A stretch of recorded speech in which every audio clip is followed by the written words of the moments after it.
1835, revolution is in the air. Coahuila y Tejas, the sparsely populated state on the fringes of the Mexican Republic, teeters on the brink of armed rebellion. Across the state, Anglo-American settlers are standing in open defiance of the centralist government under Antonio Lopez de Santa Anna in Mexico City. This defiance will set off a year-long war in Texas that would create legendary Western personas, be the scene of savage battles on the American frontier that would take on near mythical proportions, and transform not only the future of the North American continent, but the world we know today. This is the Texas Revolution.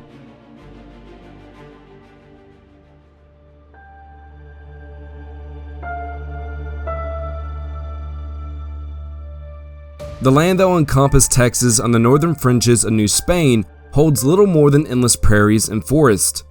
It contains only a few isolated pockets of civilization along the Gulf Coast and the Rio Grande. Initial attempts by the Spanish government to populate the desolate region are unsuccessful, as the northern frontier is extremely poor compared to the more prosperous regions in the heart of New Spain. By 1821, Texas has a population of around 3,500, concentrated in the settlements of San Antonio de Bexar and La Bahia.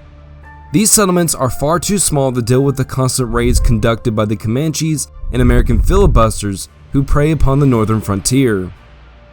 In hopes of creating a buffer between the more populated lands to the south and the constant raids, the Spanish government in Mexico City offers free land to anybody willing to migrate to Texas to develop and defend the frontier. One of the first people to take on this offer to colonize Texas is a Missourian named Moses Austin. Austin was a St. Louis bank owner whose wealth disappeared during the Panic of 1819, forcing him to sell off his property to cover his expenses, and fled to Texas in the hopes of starting a new business venture in the Spanish frontier. Realizing that Texas is underpopulated, Austin convinces the Spanish governor of the region, Antonio Maria Martinez, to let him colonize the territory with American settlers. Therefore, Moses Austin will be granted the first imperial contract to settle the northern frontier. However, Moses Austin will never settle his colony in Texas, as when he returns to Missouri to recruit settlers, he becomes ill with pneumonia and dies in June of 1821. Yet, this did not end Austin's goal of colonizing Texas, as his son Stephen, who is in Louisiana at the time obtaining financial backing, decides to carry on his late father's enterprise.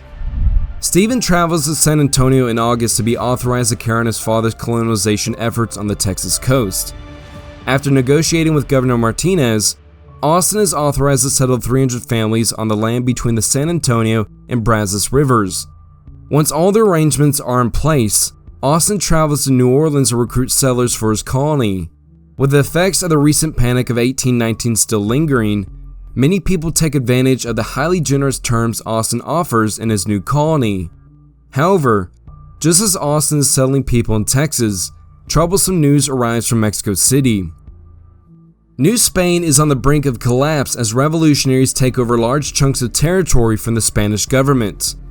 In September of 1821, after 11 years of vicious fighting, revolutionaries declared victory in Mexico City and established a Mexican empire with Agustin de Iturbide as its first emperor.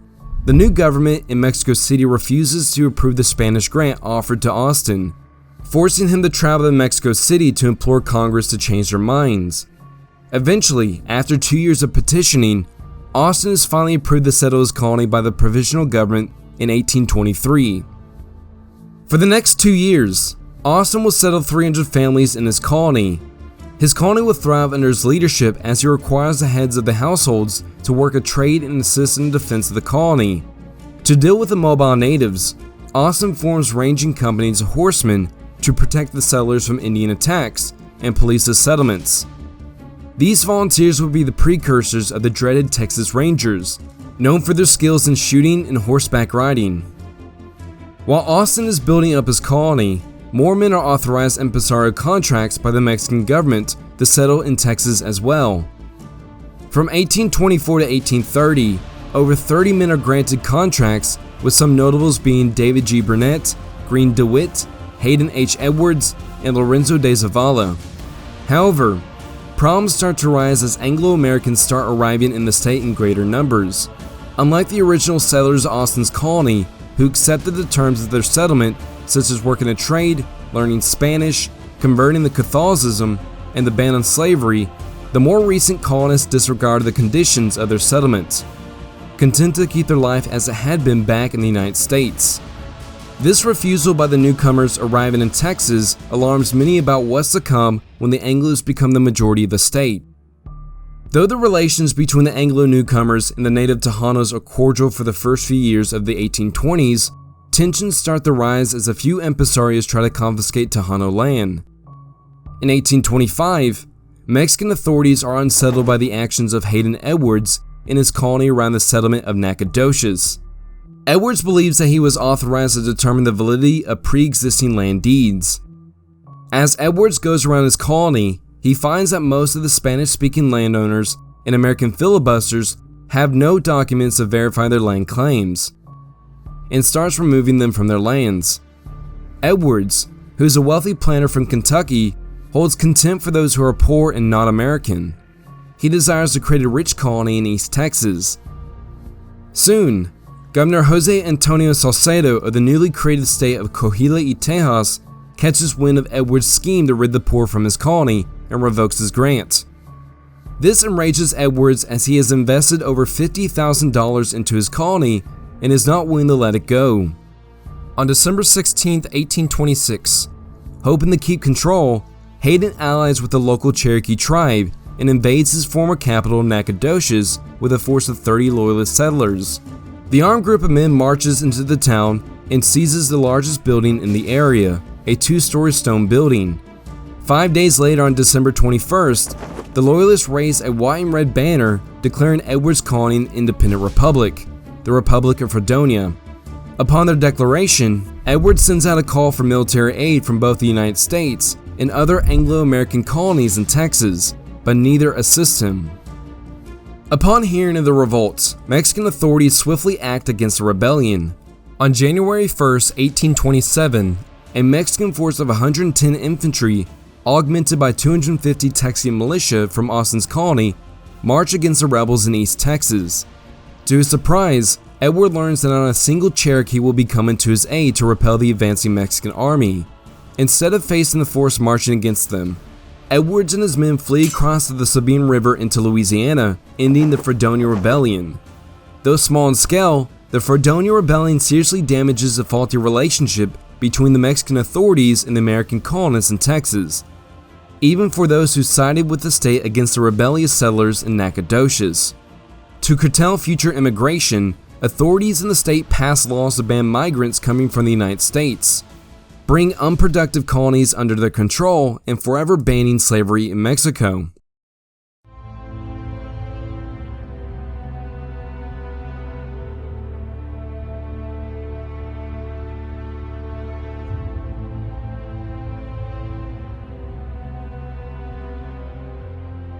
Along with the law banning future migrants arriving from the United States, the authorities worked to bring the frontier under control by setting up garrisons near the US-Mexican border.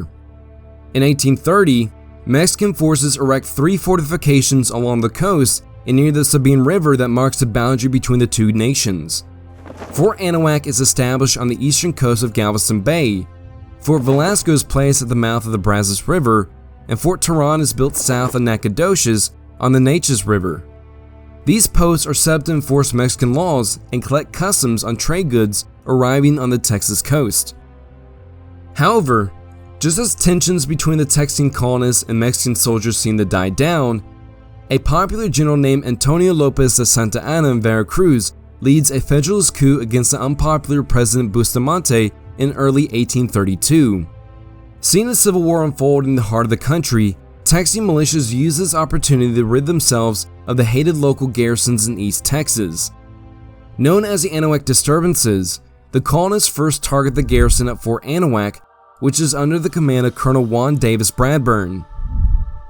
Bradburn, who was a veteran of the War of 1812 and now an officer in the Mexican Army, manages to anger the local population against him after arresting 2 local lawyers named Patrick C. Jack and William B. Travis.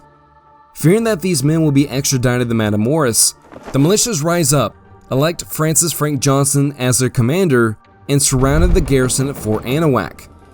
Unable to bring the Mexican garrison to the negotiating table, the two sides skirmish with each other until the militia retreats north to Turtle Bayou to await reinforcements. As the Texians wait for the arrival of artillery, they draft the Turtle Bayou Resolutions, declaring their support for Santa Anna and the Federalist cause. Meanwhile, another group of Texian militia under Captain John Austin, no relation to Stephen F. Austin, attacks Fort Velasco under Colonel Domingo de Ugartechea, who tries to prevent the passage of a ship carrying a cannon for the comrades in Anahuac. After a sharp firefight, the garrison surrenders and is allowed to sail south to Mexico. As the Battle of Velasco is raging, the ranking officer in the region, Colonel Jose de las Piedras, arrives in Anahuac. Fearing that he's outnumbered by the militias, Piedras bows to the colonists' demands and removes Bradburn from his position. After settling the matters in Anahuac, Piedras heads back to Nacogdoches. Soon after Piedras is gone, the garrison of Fort Anahuac declares their support for the Federalists as well and boards ships bound for the Rio Grande. When he returns to Nacogdoches, Piedras wants to prevent another conflict with the locals and orders them to surrender their guns. Instead of complying, the Texian militia rises up and marches against Nacogdoches. When the Texians reach the outskirts of the town, they are attacked by Mexican dragoons. Following a short firefight, the cavalrymen are repulsed, allowing the militiamen to bring the fight into the town. After 2 days of hard house-to-house fighting, the defeated Mexican garrison surrenders and are expelled from Texas. Buoyed by their success, the Texians organize a convention to petition the government in Mexico City to alter the laws passed back in 1830. In October of 1832, 55 delegates representing only the Anglo population gathers in San Felipe de Austin to seek compensation for their support of the Federalist cause during the recent Civil War. Though not fully on board, Stephen F. Austin is elected as president of the convention. Under Austin's observation, the delegates seek a relaxation of the immigration laws, a 3-year exclusion from custom duties, the right to form militias in a separate state. However, before the resolutions could reach the federal government, political chief Ramon Musquiz rules the convention illegal. To compromise with the residents, Musquiz submits to Congress a similar resolution drafted by the Ayuntamiento of Bexar. Dissatisfied, the Texans call for another convention in April of 1833. For the upcoming convention, 56 delegates are elected, including the Tejano town of San Antonio de Bexar, which refused to participate in the first delegation. At the beginning of April, the convention meets for a second time in San Felipe. The delegates elect William H. Worden president of the convention, who lost his bid to Austin for president the previous year. Worden, unlike Austin, is a lot more hawkish than his predecessor. The convention mirrors much of the first. However, the delegates also agree to pursue independent statehood and draft a state constitution. Once completed, the delegates vote for Austin to deliver the petition to the federal government. After the delegates are finished, Austin departs for the capital. Austin arrives in Mexico City in mid-July, but is unable to meet with the government officials as they adjourn due to a cholera outbreak in the capital.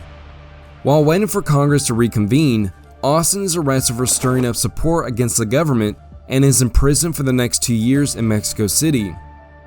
During his detention, the government does address several of the proposals such as more representation in government, lifting the immigration ban, and allowing for an American-style legal court.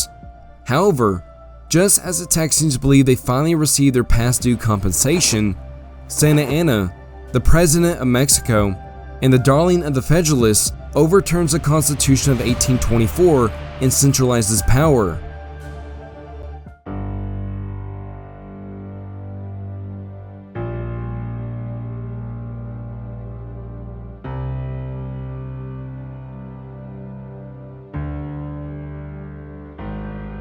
After leading the coup against President Bustamante, Antonio Lopez de Santa Anna was elected president of the United Mexican States in 1833. However, he only desires the title, not the responsibilities that are associated with the role. Instead of governing himself, Santa Anna retires to his country estate.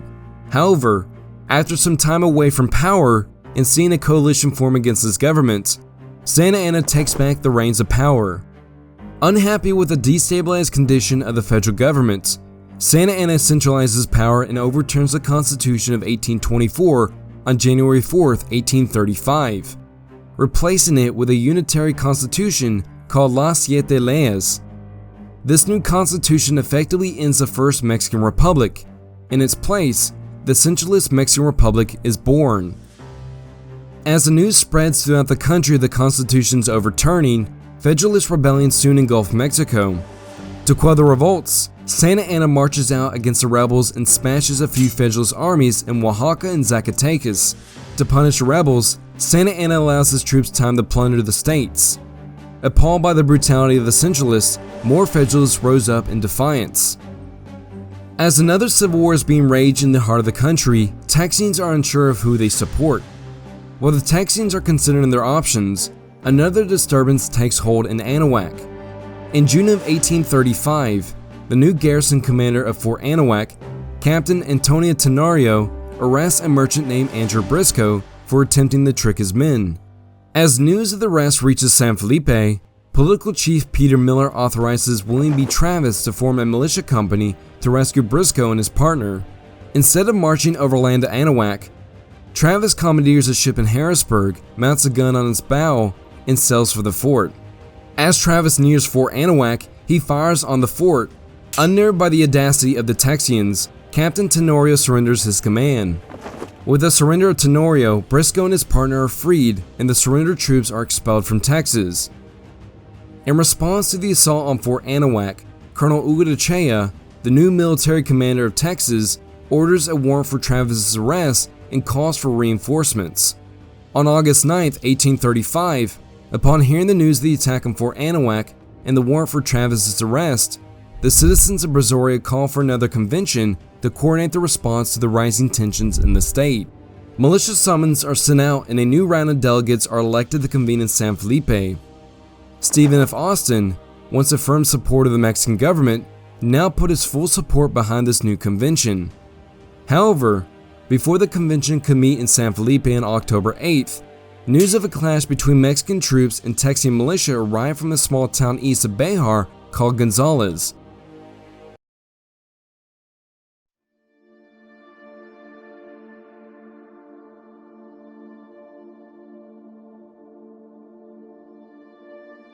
Gonzales, a small town that sits on the open prairie 63 miles east of Bexar, was once a town that supported the Mexican government, but now is a hotbed for rebels after a Mexican soldier bludgeoned Jesse McCoy with little justification on September 10, 1835.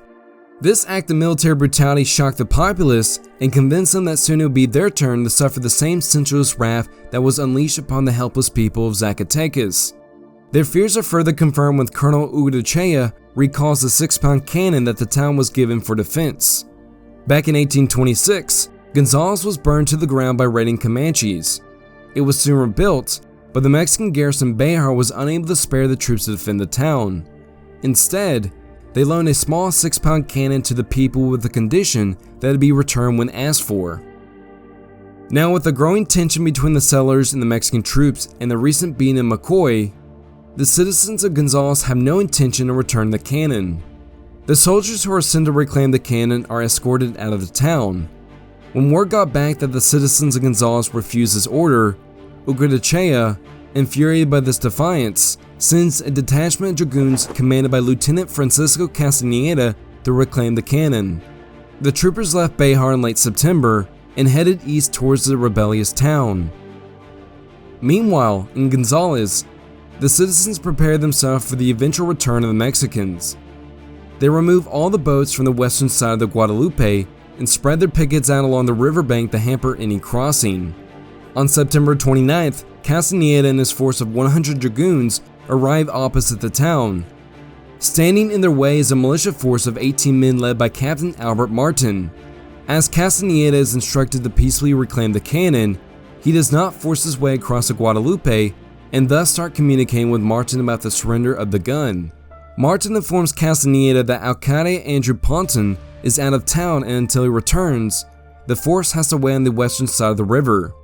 Unbeknownst to the troopers, the Texians are determined not to surrender the cannon and buried the gun to prevent its capture. Realizing that a small force of 18 men would stand no chance against the Mexican force across the river, Martin sends out calls for help while stalling Castañeda as long as possible. Castañeda, willing to follow protocol, pulls his men back to DeWitt's Hill, the highest point in the area, to await developments.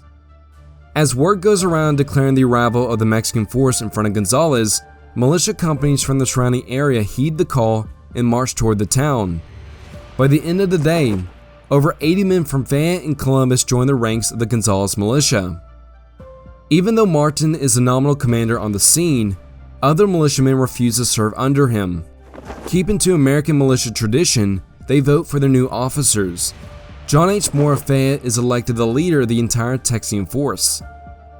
The next day, Castañeda again reiterates his request for the cannon, but to no avail. He reports to his superior in Bexar that he suspects the Texians are stalling to receive more reinforcements. Back in Bexar, Ugartechea recruits Dr. Lancelot Smither, a Gonzales doctor, to intercede and convince the town to hand over the cannon.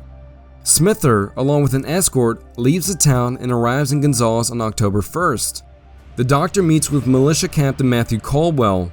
Smither tries to convince him, but he is rebuffed and told to remain in the Mexican camp until the next morning while relaying a message to Castañeda that his men will not be molested. However, contrary to what Caldwell said, the Texians are preparing for a fight. Moore, in command of the growing Texian force in Gonzales, holds a council of war that night and deems it necessary to attack if Castañeda refuses. Once all the officers agree, the Texians prepare themselves to advance. An artillery detachment digs up the cannon, and the men ready their weapons for combat. Before advancing on the foe, local Methodist minister W.P. Smith preaches a fiery sermon with references to the American Revolution in the War of 1812, two events that are all too well relevant in the minds of the Texians. During the evening of October 1st, while the Texians are assembling for battle, a Coushatta Indian informed Castañeda that the militia had around 140 men and are expecting more in the morning. Realizing that he is now outnumbered, Castañeda pulls his dragoons from DeWitt's Hill and moves 7 miles west to a place where he could easily ford the river. Meanwhile, back in Gonzales, the Texians move out at nightfall and head west toward the Mexican encampment. Their force consists of 130 infantry and 50 cavalry. At 7 p.m., the Texians cross the Guadalupe and silently advance toward the Mexican camp. As they are nearing the camp, a thick fog falls over the Texians around midnight, slowing their advance considerably. 3 hours later, the Texians near the camp, but right before they attack, a barking dog and a subsequent discharge of a Mexican carbine breaks the silence. The Battle of Gonzales is on. With the element of surprise lost, the two sides trade volleys with each other in the pitch black darkness. During the exchange, a horse rears and throws his rider to the ground, breaking his nose, becoming the first casualty of the revolution. With the surprise gone, Colonel Moore pulls his men back to the tree line along the riverbank to wait for the morning sun to clear the fog that has settled over the area. Castañeda could not determine the size of the force attacking him. He is incensed at the fact that the Texians broke their word and decides to move his men to a slight ridge 300 yards in the rear to prepare for battle. As light breaks the darkness on October 2nd, the Texians realize they are on the farm of Ezekiel Williams. Around 6 a.m., the Texans advance cautiously towards the Mexican position on the ridge and start sniping at the dragoons. Annoyed, Castañeda orders Lieutenant Perez and 40 dragoons to charge the skirmishers. As the cavalry advances, the Texans retreat to the protection of the tree line. Unable to penetrate this formidable position, Perez pulls his detachment back to the ridge. After repulsing the cavalry charge, the Texans hear more hooves incoming. This time, however, the rider is Dr. Smither.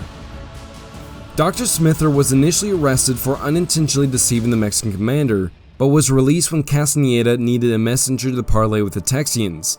As Smither and Moore discuss the situation, Moore does not like how friendly Smither is towards the Mexicans and arrests him on the spot.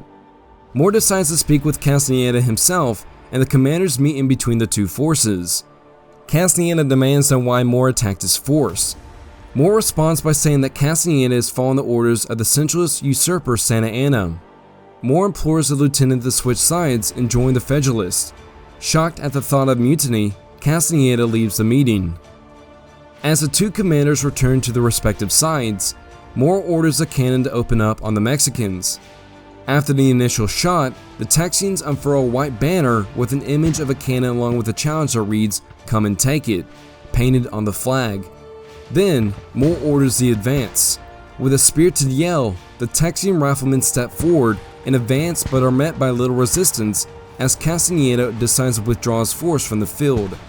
As the Mexicans retreat, the Battle of Gonzales comes to an end. Though termed as a battle, it is merely a skirmish as only 2 Mexicans are killed and a single Texian wounded in the fight.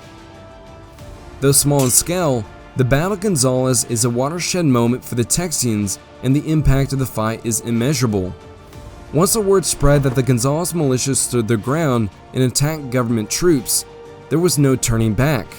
The Texians are ready to take the fight to the Centralists and rid their state of what they see as a hostile takeover by Santa Anna and his forces. However, just as the news spread of the victory at Gonzales, the Texians' fear of a Centralist takeover comes to fruition. General Martin Perfecto de Cos, Santa Anna's brother-in-law, lands at Capano Bay with 500 soldiers, with the task to strip the colonists of their arms and expel all troublemakers.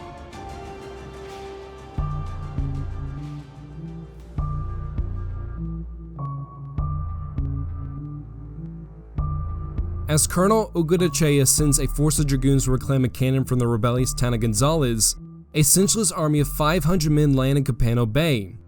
This force, led by Santa Anna's brother-in-law General Martin Perfecto de Cos, is sent to assist the beleaguered garrison in San Antonio de Bexar. Cos, a career army soldier who rose to the ranks from a cadet to become a general in the Mexican army, is tasked to end the rebellion that has sprung up in the state. Upon his arrival, Cos makes his intentions clear to the people of Texas. The plans of the revolutionists of Texas are well known to this commandancy, and it is quite useless and vain to cover them with a hypocritical adherence to the federal constitution. The constitution by which all Mexicans may be governed is the constitution which the colonists of Texas must obey, no matter on which principles it may be formed. Despite his clear intentions, the obdurate Cos misjudges how the determined people of Texas would insist the principles be federalist. Once Cos's force is ready to move, he marches his men north to San Antonio de Bexar to assume command of the state. While Cos's army marches north, 20 Texian volunteers from Matagorda form a company to oppose this new threat. On October 6, adhering to American militia tradition, the men of the company elect Mississippian George M. Collinsworth as captain. Once all the officers are elected, the men of the company vote to attack the Presidio La Bahia near the town of Goliad. Once a decision is made, Collinsworth invites the men from the surrounding communities to join his expedition as they march towards Goliad. The next day, Collinsworth stops his force at Victoria to rest his men and await reinforcements to arrive at the rendezvous point. While the Texians are camping near the Guadalupe River, they receive news that Cos has departed La Bahia for Bexar. However, it is also reported that Cos failed to bolster the garrison at the Presidio, which holds a garrison of 50 men. After waiting 2 more days to increase their force to 125 men, the Texians march off towards Goliad and the Presidio La Bahia. On October 9th, the Texians arrive on the outskirts of Goliad in its old fort. However, as the Texians near the town, they run into a lone figure hiding in the mesquite trees. His name is Ben Milam. Benjamin Milam, a native of Kentucky, was a filibuster and impresario who was on the run from the Mexican government. When Milam heard of the outbreak of hostilities in Texas, he traveled north to join the ranks of the Federalists. Once Collinsworth gets his men into position outside Goliad, he calls for the town to surrender. Not surprisingly, the town decides to remain neutral and refuse the request. With his request refused, Collinsworth's men attack the next morning, swarming the fort with a little opposition. The small Mexican garrison fights until the Texans breach the walls and surrender when further resistance is useless. The capture of Goliad is held as another great victory for Texian arms. As the Texans scour the fort for loot, they find military supplies that will be invaluable to the fledgling army of Texas. For Cos, the loss is detrimental. His supply line to Capano Bay is now severed, and any future supplies will have to travel overland from the interior of Mexico. With morale high after their easy victory, the Texians are now more than eager to rid the rest of the state of centralist tyranny. Only 2 more centralist garrisons stand in their way: Fort La Pantalon near San Patricio and San Antonio de Bexar.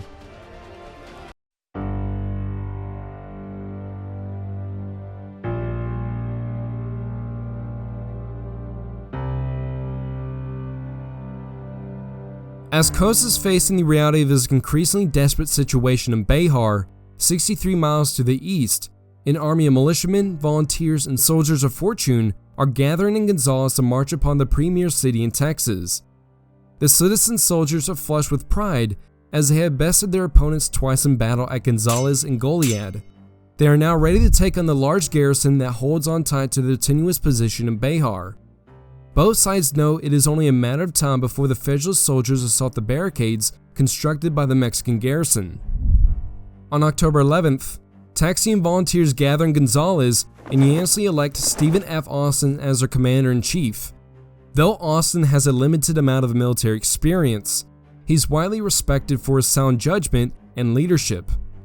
Austin knows that his little army faces many obstacles if they are to overcome the sizable garrison in Bexar.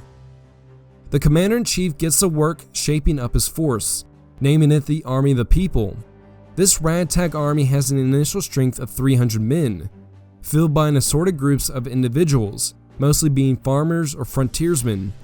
Realizing that the Mexicans have the advantage in artillery and cavalry, Austin is advised to utilize his army's strengths, his Kentucky riflemen. Compared to his Mexican counterpart, the impetuous Texian volunteer lacks formal military training, but he is dedicated to the cause he fights for. He's a crack shot with his American-made Kentucky long rifle, and he has years of experience fighting both the natives and wildlife. Conversely, the centralist soldiers stationed in the frontier regions of the Mexican Republic have little love for the land they are protecting, and mainly come from the bottom rungs of society. However, there are a few battalions that are worth their weight in gold, such as the Matamoros Battalion, who recently arrived with Cos. Unlike the conscripts and the infantry, the Mexican horsemen are fearsome fighters, whom Santa Anna copied from the daunted French cavalry in Napoleon's Grand Army. Lacking bayonets, these will be the only troops that Texian riflemen will truly fear on the battlefield. Upon hearing of the repulse at Gonzales and the loss of Goliad, Cos starts fortifying his position in Bexar by barricading the avenues that lead to the town squares, while also strengthening the decaying walls of the Alamo, which sits across the San Antonio River. This mission-turned fort was built in 1718 and was only in operation until 1793. A decade later, the mission was converted into a military outpost by a company of horsemen from the Mexican town of Alamo de Parras, from whom it received its name. Once all his preparations are complete, Cos will be defending Bexar and the Alamo with 647 men. On October 12th, the Texian army moves out from its staging ground in Gonzales for Bexar. After a week of marching, Austin's army nears the fortified city on October 19th. Being an inferior force with no artillery, assaulting the fortifications is out of the question. Therefore, Austin opts to lay siege to the town. His decision to starve the garrison is also encouraged by the arrival of a few companies of Tejano rancheros under the intrepid Juan Seguin. Thanks to many years in the saddle, these Hispanic riders rival even the wild Comanches in horsemanship. With the best horsemen at his fingertips, Austin will use them to patrol the perimeter of the town and prevent supplies from reaching the besieged garrison. With his plan of action set, Austin decides to move his base of operations closer to the town. The general's goal is to find a new base that is near Bexar, but is also easily defendable if the Mexicans sally out for an attack. On October 24th, Austin selects Colonel James Bowie to lead the expedition. Bowie, a 39-year-old Kentuckian, is a natural frontiersman, slaver, and trader. He obtained notoriety for his deadly use of his iconic blade at the infamous Sandbar fight 8 years prior, when he gutted a man after being shot multiple times. On October 27th, Bowie's 92-man reconnaissance party leaves the army in search of a new base. Bowie and his force follow the San Antonio River north. During their march, they pass two less than ideal missions and brush aside some Mexican scouts. As the sun is setting, they arrive at Mission Concepcion, located 2 miles away from Bexar with a horseshoe-shaped bend in the river nearby. The site proved to be the best position for the army's next base. However, being 6 miles away from the main army at sunset, Bowie's force is too far out and decides to camp for the night, contrary to Austin's orders. With the location found, Bowie dispatches a courier to inform his commander. When Austin receives the news, the general is outraged at this insubordination, as this is the very situation he wanted to avoid. With his army now split, there's a real possibility it could be defeated in detail. Fearing for the worst, Austin summons his officers and orders them to ready the march at first light. Back at Mission Concepcion, Bowie makes all his preparations to defend the camp. Pickets are posted and a lookout is placed in the bell tower to watch for any possible attack. Those who are not on guard duty sleep with their arms. With every contingency covered, the Texians bedded down for the night, forced to anxiously wait to see if a Mexican attack will greet them in the morning.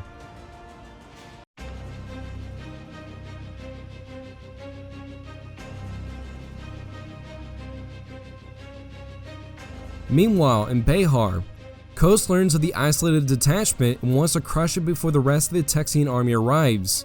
Therefore, he orders Colonel Ugartechea to lead a detachment of 400 men to surprise this isolated force with the early morning assault. As the morning sun rises on October 28th, a fog forms to reduce the Texians' visibility to mere feet. They have no idea the Mexicans are moving in for the kill. Around 8 a.m., Ugartechea's force announces their arrival with a volley that drives in the Texian sentries. With the surprise advance of the Mexicans, the Texians fall back to the gully behind them. Once in position, the Texians let loose a slow but deliberate rate of fire upon the advancing Mexican infantry. Marching in lines, the Mexican soldiers are easy targets for the Texian riflemen and are quickly thinned by their accurate fire. However, the Mexican infantry are not the only ones being punished by this deadly rifle fire. The 2 guns brought to the battle become special targets for Texian sharpshooters, and not before long, no one dared to approach the guns without being picked off. Compared to the attackers, the Texians are virtually unscathed, despite the storm of lead coming from the Mexican soldiers. Demoralized after suffering heavy casualties without being able to return effective fire, groups of Mexican soldiers start to leave the battlefield, and soon the entire force is retreating to the safety of Bexar. While the infantry is retreating, some Mexican cavalry are sent to recover the lost guns. They are soon sent reeling when Bowie leads a countercharge capturing the Mexican cannons, turning them upon the fleeing Mexican soldiers and peppering them as they race back to the town. As the last Mexican soldiers retreat out of the range of the Texian rifles, the battle ends, lasting only 30 minutes. Just as the fighting ends, Austin and the Texian army arrive on the field. As the vanguard reaches the battle, they charge after the retreating Mexicans. General Austin calls for an immediate attack upon the town when he reaches the field. However, realizing that such an attack would be futile, Bowie and the others convince Austin to rescind the order. Despite the insubordination on the part of Bowie, the Texians have won another great victory against a superior foe. With an easy victory under their belts, the Texians start to have contempt for their Mexican opponent, who has not been able to defeat riflemen stationed in defensible positions. Now with a secure base only 2 miles from the outskirts of Bexar, Austin invests the town, forcing the Centralizes garrison to go on the defensive. Hoping to end the siege as soon as possible, Austin writes to Cos calling for him to surrender. Undeterred, Cos sends a note back unopened with a letter saying he will not correspond with the rebels. The next day, with no hope for a quick victory, Austin calls for a council of war. After much discussion, the officers vote to continue the siege. However, without siege guns and more men, the Texians could do little more than starve out the Mexicans. For now, the victorious Texians will have to rest on their laurels outside Bexar.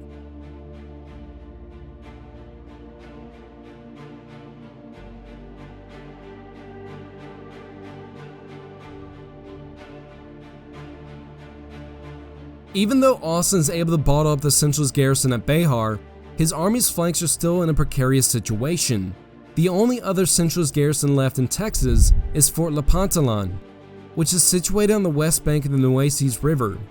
With this outpost still in the hands of the Centralists, it could be used as a springboard for a relief column moving north from Matamoros to break the siege of Bexar or attack Goliad to restore Cos's vital link to the port at Capano Bay. The man who understands the necessity of destroying Fort Lepantalon is Captain Philip Dimmitt, the commander of Goliad. Worried about an impending attack upon his command, Dimmitt decides to act without authorization from Austin and orders Adjutant Ira Westover to take a company and destroy the fort. On October 31st, Westover and 35 men marched southwest of Refugio where more men joined his ranks, and then marched west to San Patricio, unknowingly bypassing a Mexican force marching upon Goliad. With a force of 70 men, Westover marches into San Patricio and forces the surrender of the undermanned fort on November 3rd. With the capture of Fort Lepantalon, the Texians acquire a sizable quantity of horses and weapons, most proving to be unserviceable. Once the Texians seize everything of value, they destroy the fort. However, just as the Texians are about to leave, they are attacked by the returning detachment led by Captain Nicholas Rodriguez, who turned his men around after he got word of Westover's approach. When the Mexicans arrive in San Patricio, they attack the startled Texians but are repulsed by their long rifles, losing many men in the process. Cut off from his base at San Patricio, Rodriguez falls back to Matamoros. With the garrison at Fort Lepantalon pushed out of Texas, Cos's besieged garrison at Bexar is the last centralist force remaining in the state.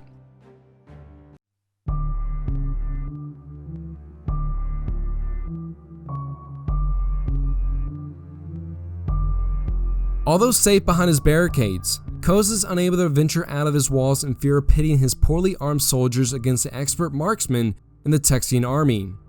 Meanwhile, in the Texian camp, Austin's facing entirely different problems: undisciplined troops and dwindling supplies.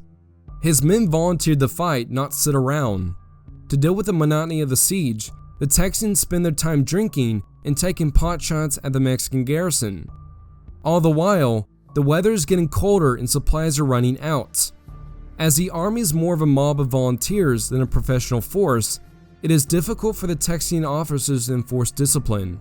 By November 5th, a shocked Austin watches his sizable army of 800 men shrink to 600 in a matter of days. Those who stayed try to endure the boredom. Unable to do more than just watch, a desperate Austin calls for the consultation for help. Due to the flare-up of fighting in October, the consultation was postponed till November, but finally convened on the 3rd in San Felipe. The consultation set up a functioning government to govern Texas until federalism could be reinstated in Mexico. While starting a provisional government, the consultation also organized a regular army and chose a 42-year-old Tennessean named Sam Houston as the commander-in-chief of the regular forces. Sam Houston, a veteran of Horseshoe Bend and a former governor of Tennessee, is a boisterous outsider who tended to belittle others. However, even though General Houston is the commander-in-chief, he's not allowed to touch the volunteer army under Austin that is camped outside Bexar. He will have to raise his own force.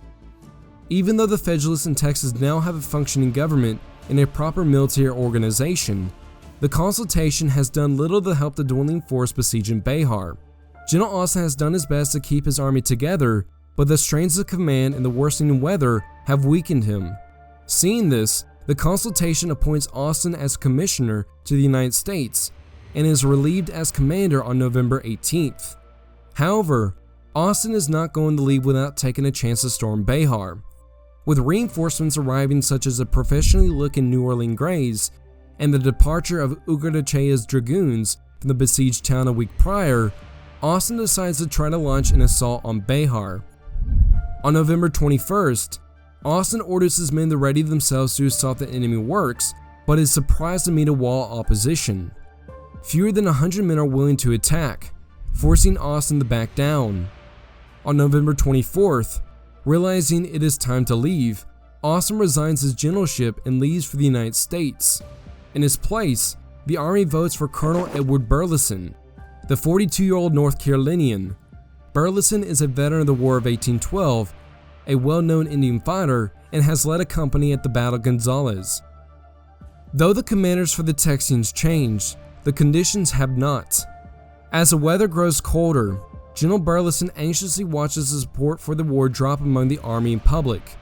Due to the worsening situation, The general is on the cusp of lifting the siege and withdrawing the army to rest and recuperate. However, just as Burleson is about to lift the siege, reports of a Mexican relief column stop those plans cold. On November 26, one of the best scouts in the Texian army, Erastus Death Smith, rides into the camp and announces the arrival of a Mexican column approaching from the south. Smith spotted a caravan of packed mules heading towards the town. Burleson is worried that it is a trap laid by Ugadachea returning with reinforcements and sends Bowie and 100 men to reconnoiter the party.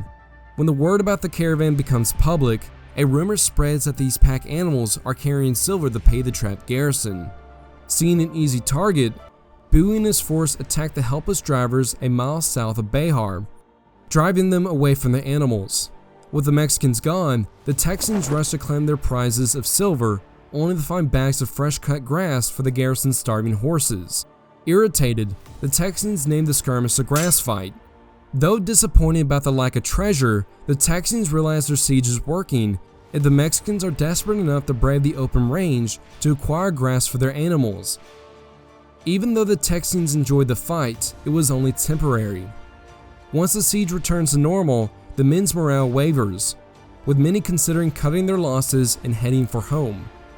Luckily for Burleson, 450 volunteers vow to stay on until the capture of Bexar. On December 1st, 3 Texans are released from the town and give exciting reports that the garrison is a lot weaker than expected, and the prospect of an assault looks promising. However, after Burleson makes preparations to attack the next day, his officers vote to postpone the attack, disheartening many in the army.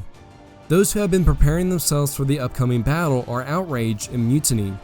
Whole companies refuse to show up to roll call, and almost 300 men quit the army and plan to leave for home.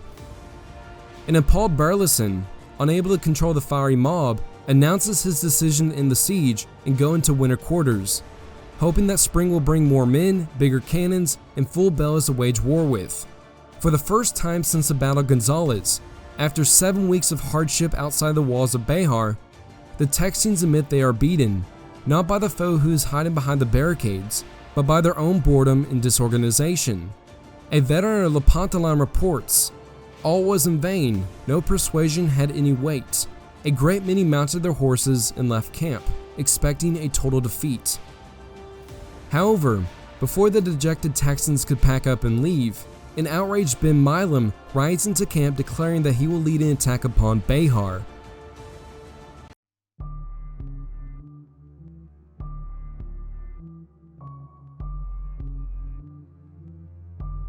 After returning from a scouting trip, Benjamin Milam is shocked to find the Texian camp in chaos.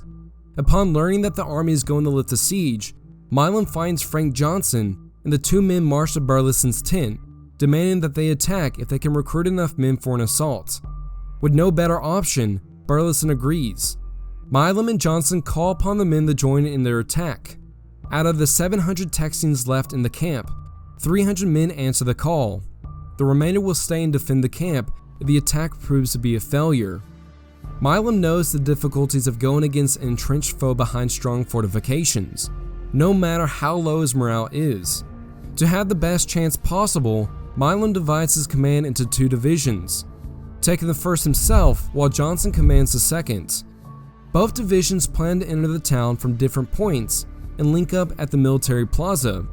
Milam knows only a diversion would buy a surprise necessary for his force to penetrate the outer defenses.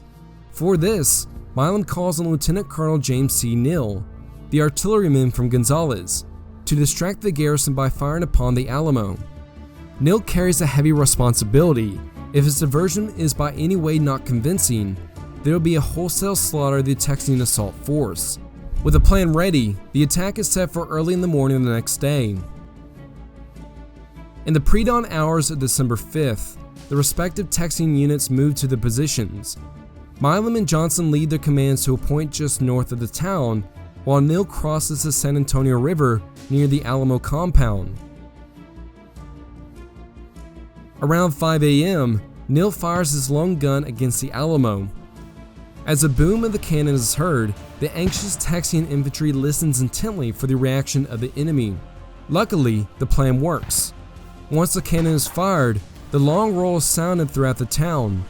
Mexican infantry rushes to defend the Alamo against a supposed early morning attack. Meanwhile, once Milam and Johnson are convinced the garrisons are completely distracted, they begin their advance. The two infantry columns quietly rush into the town unmolested. After dispatching the sleeping sentries, the columns push deeper into the town, hoping to reach the military plaza before the garrison could react. Just when the attackers are halfway to the plaza, the Mexicans, now fully aware of their presence, greet the Texians with a blast of canister. In the crowded streets of Bexar, they prove to be devastating. Unable to do anything against a flying wall of metal, the Texians dive for cover. Milam's men are forced into nearby buildings, while Johnson's men rush into the Veramendi house. Now that the attackers are fully engaged with the garrison, the Texians are forced to fight street to street, house to house, and room to room. In the sniping battle, the Texians and their Kentucky Rifles have the advantage over their Brown Bess counterparts. They slowly whittle down the opposing force. However, as the Texians climb onto the roofs of the various buildings, they finally meet their match. Mexican cazadores, armed with British Baker rifles, prove to be equally deadly riflemen. Once on the roofs, the Texians have little cover from the Mexican sharpshooters stationed in the bell tower of the San Fernando church.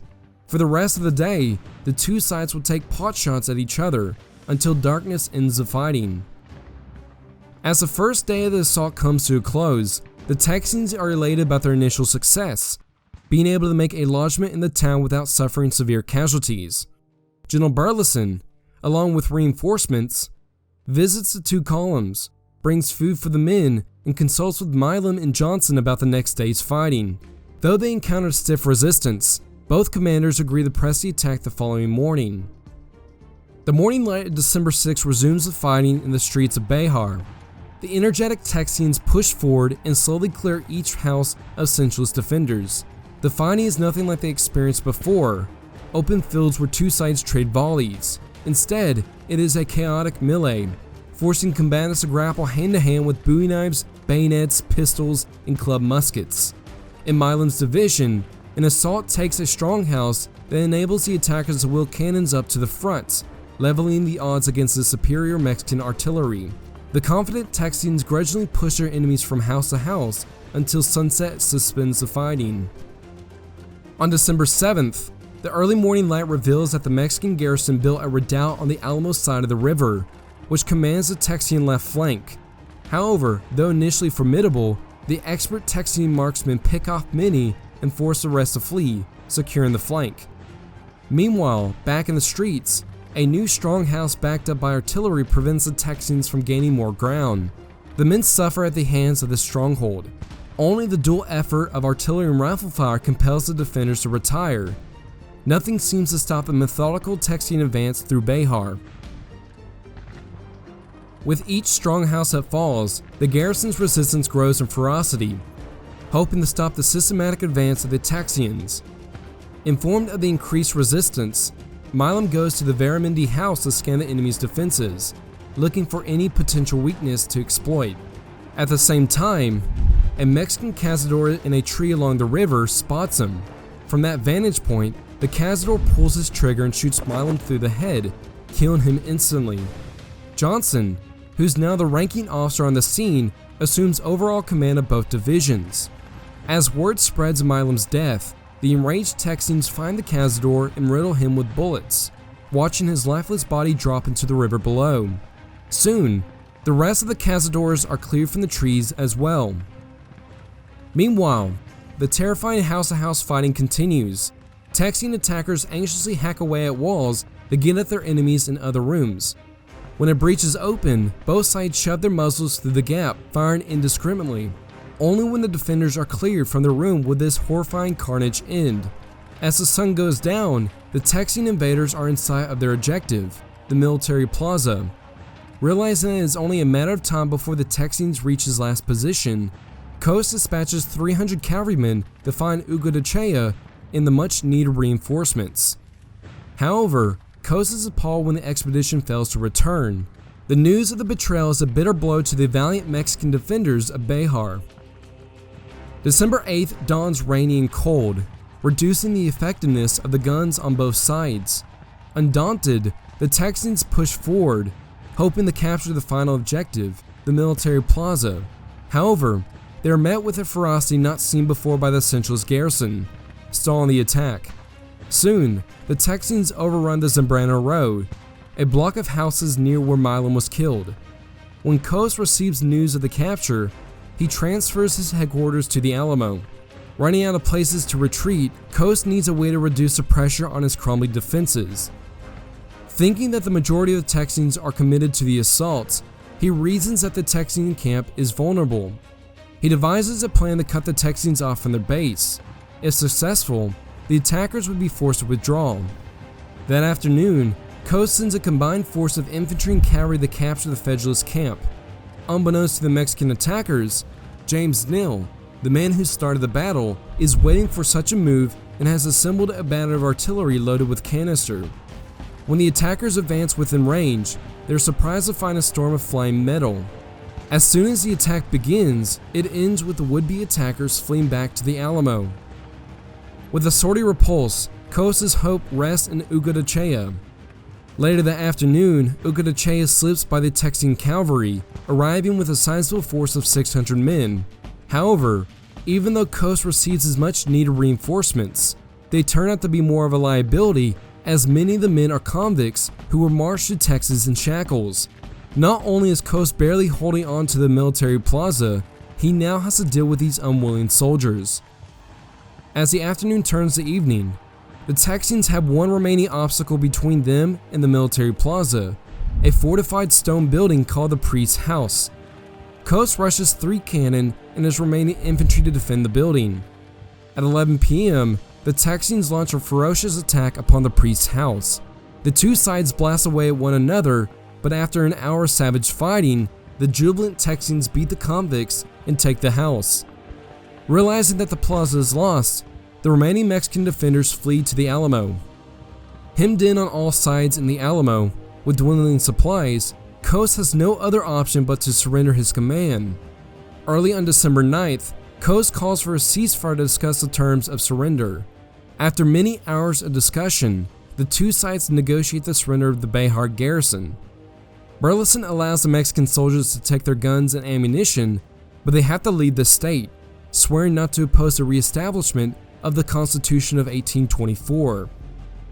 After 7 weeks of a grueling siege and 5 days of savage house-to-house fighting, the Texans emerged from the ruins of San Antonio de Bexar victorious. With Cos now expelled, the Texans have finally cleared the entire state of Centralist troops. Despite the danger and hardship experienced by the Texans in their many battles with government troops, they are extremely proud of their accomplishments. Extolling the volunteers, Governor Smith and San Felipe declared the soldiers as brave sons of Washington and freedom. The soldiers feel the same way too, with some saying, "We consider ourselves almost invincible." With San Antonio now clear of enemy troops, and no more fortified outposts standing in their way, many think the war in Texas has been brought to a successful conclusion. Exhausted after many weeks of strenuous campaigning, many volunteers, including General Burleson, believe the war is over and head for home. In the wake of Burleson leaving, Frank Johnson is elected as the new commander of the remaining Bexar garrison. However, for President Antonio Lopez de Santa Anna, the war has only just begun. Outraged with the defeat of his brother-in-law in the streets of Bexar, Santa Anna is now determined to redeem the honor of both his family and country. The president pledges that in 1836, he will raise an army, march north into Texas, and unleash utter destruction upon anybody who stands in his way.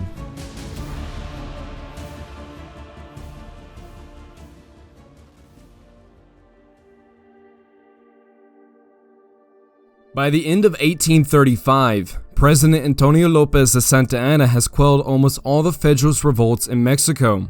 The self-declared Napoleon of the West has ruthlessly put down the Federalist revolts in Zacatecas and Oaxaca in May. In September, he sent his brother-in-law, General Martin Perfecto de Cos, north to suppress the growing disturbances in Texas, where American land pirates and Mexican liberals have allied together. However, in October, reports start filtering back about the disturbing news that resistance has become general. Undeterred, Santa Anna and his advisors plan a course of action to deal with these troublemakers. The president expects a show of force will cow the Norte Americanos into submission. By the end of December, however, the situation has deteriorated rapidly. Santa Anna receives word that General Cos was forced to surrender after the siege of Bexar. With the defeat of Cos, all government troops in Texas have been expelled, finally forcing the president's hands. Santa Anna is outraged at the defeat and the embarrassment to his country and his family.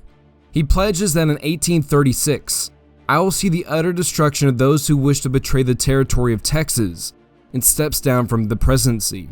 For his expedition, he musters an army of 6,019 men, containing both raw and experienced troops, labeling the force the Army of Operations.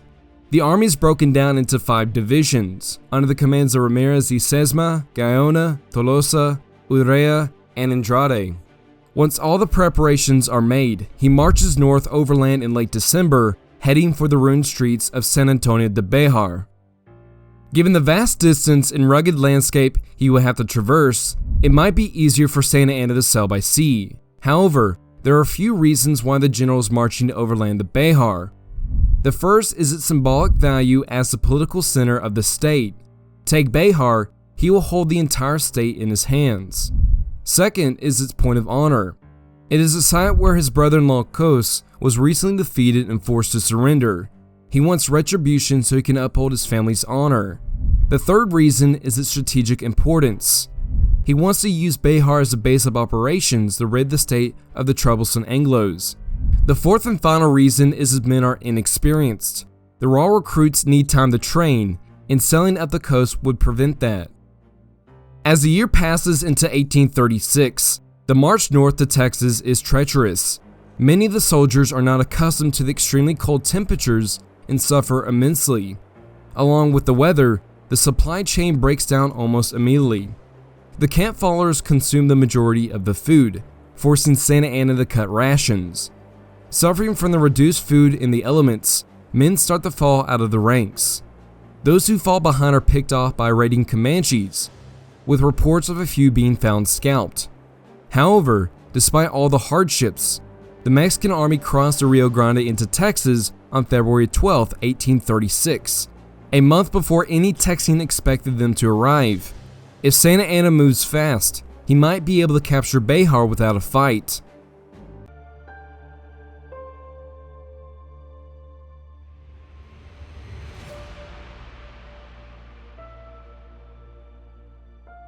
Before the smoldering ruins of Bexar could be extinguished, the Texans begin to bicker among themselves. With Bexar conquered, the provisional government and military leaders need to decide the course of action for 1836, whether to hold on to the defensive line they formed by capturing Bexar and Goliad, or move the war south against Centralist targets across the Rio Grande. During the last few weeks of the siege, many in the ranks begin clamoring for a drive towards the river town of Matamoros. Many proponents argue that capturing the town will benefit the Texians both strategically and financially due to its position at the mouth of the Rio Grande. Bound to the pressure from these advocates, Governor Smith authorizes General Houston to make a demonstration against the town on December 17th. Though not fully on board with the plan, Houston makes his preparations and orders the expedition to rally at Refugio. The general sends out orders to ready the new batch of American volunteers who are mustering at Goliad for the expedition. Unlike the initial volunteers for the war, these new men have no loyalty to Mexico. They have come to fight for Texas independence. However, the newcomers are not the only ones who want freedom. With an unbroken string of victories on the battlefield, a few Texian leaders are now considering severing all ties with Mexico. Despite Houston being in command of the expedition, the council is unhappy with Governor Smith's choice. To get a man they prefer, the council goes behind the governor's back and sends an order for General Burleson to lead the expedition using his army in Bexar and strip Houston of his army command. However, whenever the message arrives in the town, Colonel Johnson, instead of Burleson, receives the message, as the latter has resigned from his position. Nevertheless, on January 3, 1836, Johnson strips Bexar and Goliad of men and supplies and moves south to the rendezvous point with 300 men. leaving an infuriated Lieutenant Colonel James C. Neal in command with a skeleton garrison.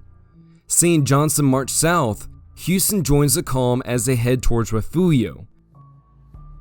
However, just as Houston and Johnson are moving south to join the gathering army, a new interim council names Colonel James W. Fannin as the new commander of the expedition, who is on his way from Velasco after gathering another force of 200 volunteers.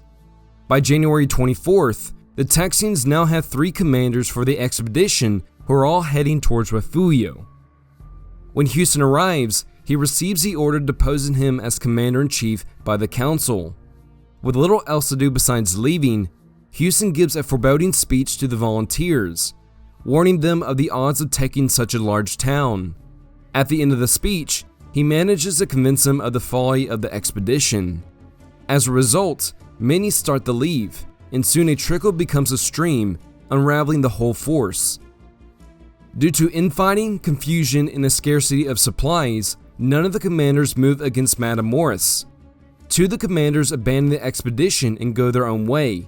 Houston, with no men to command, reports to Governor Smith, who sends him on a mission to arrange a treaty with the Cherokee in East Texas. Fannin, now the ranking officer in the field, takes the bulk of the men to La Bahia after receiving reports of a sizable Mexican force in Matamoros. Once he arrives, Fannin makes the place his headquarters and renames the Presidio Fort Defiance. With only 70 men left, Johnson moves to San Patricio to await developments, hoping to salvage the expedition. Now that a forward movement has been halted, the Texians hear rumors of a large Mexican army marching north to Texas. Only time will tell if these reports come true.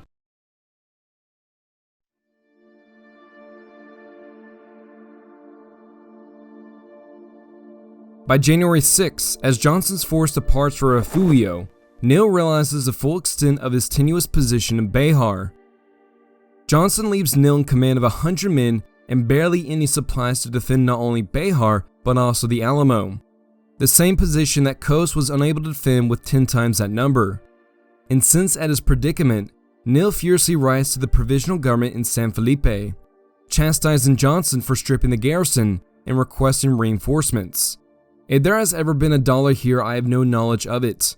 The clothing sent here by the aid and patriotic exertions of the Honorable Council was taken from us by the arbitrary measures of Johnson and Grant, taken from men who endured all the hardships of winter and who were not even sufficiently clad for summer. However, despite his desperate situation, nobody is able to assist him as the provisional government is in turmoil over the Matamoros expedition. Not only is the government in chaos, but there are now 3 presumed commanders of the Texian army. Unsure of who's in command, Neal dispatches a message to the nearest ranking officer, General Houston. Houston receives a report on January 17th when he is on his way to take command of the Matamoros expedition and sends his trusted subordinate Bowie to evaluate the situation. Bowie is sent with discretionary orders to remove the cannons and destroy the compound if the Alamo proves to be indefensible.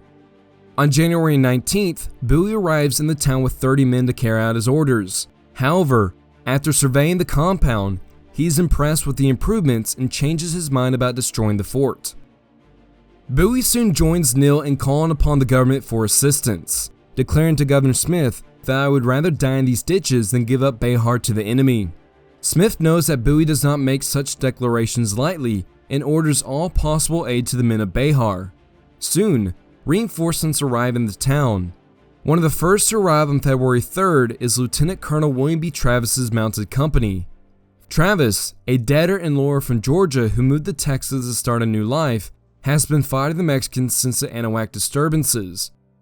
As a cavalryman, Travis is wary of being boxed up in a fort but follows his orders anyway. However, the men of the garrison get a welcome surprise as a famous frontiersman arrives to assist them in their defense.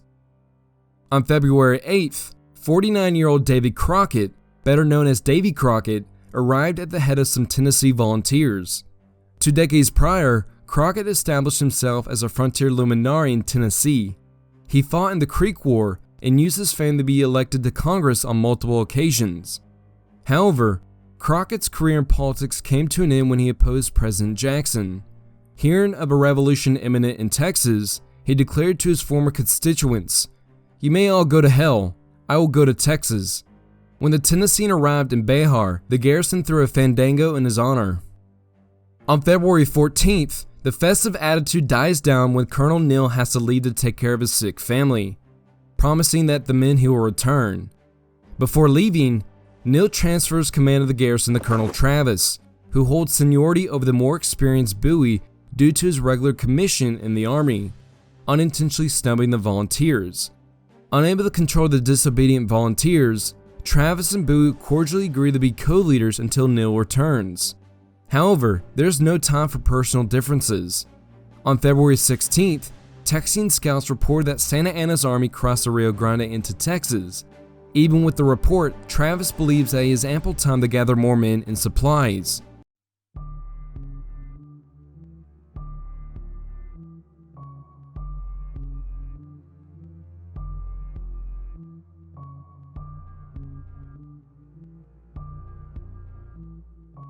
However, on February 20th, tensions start to rise in the streets of Bexar.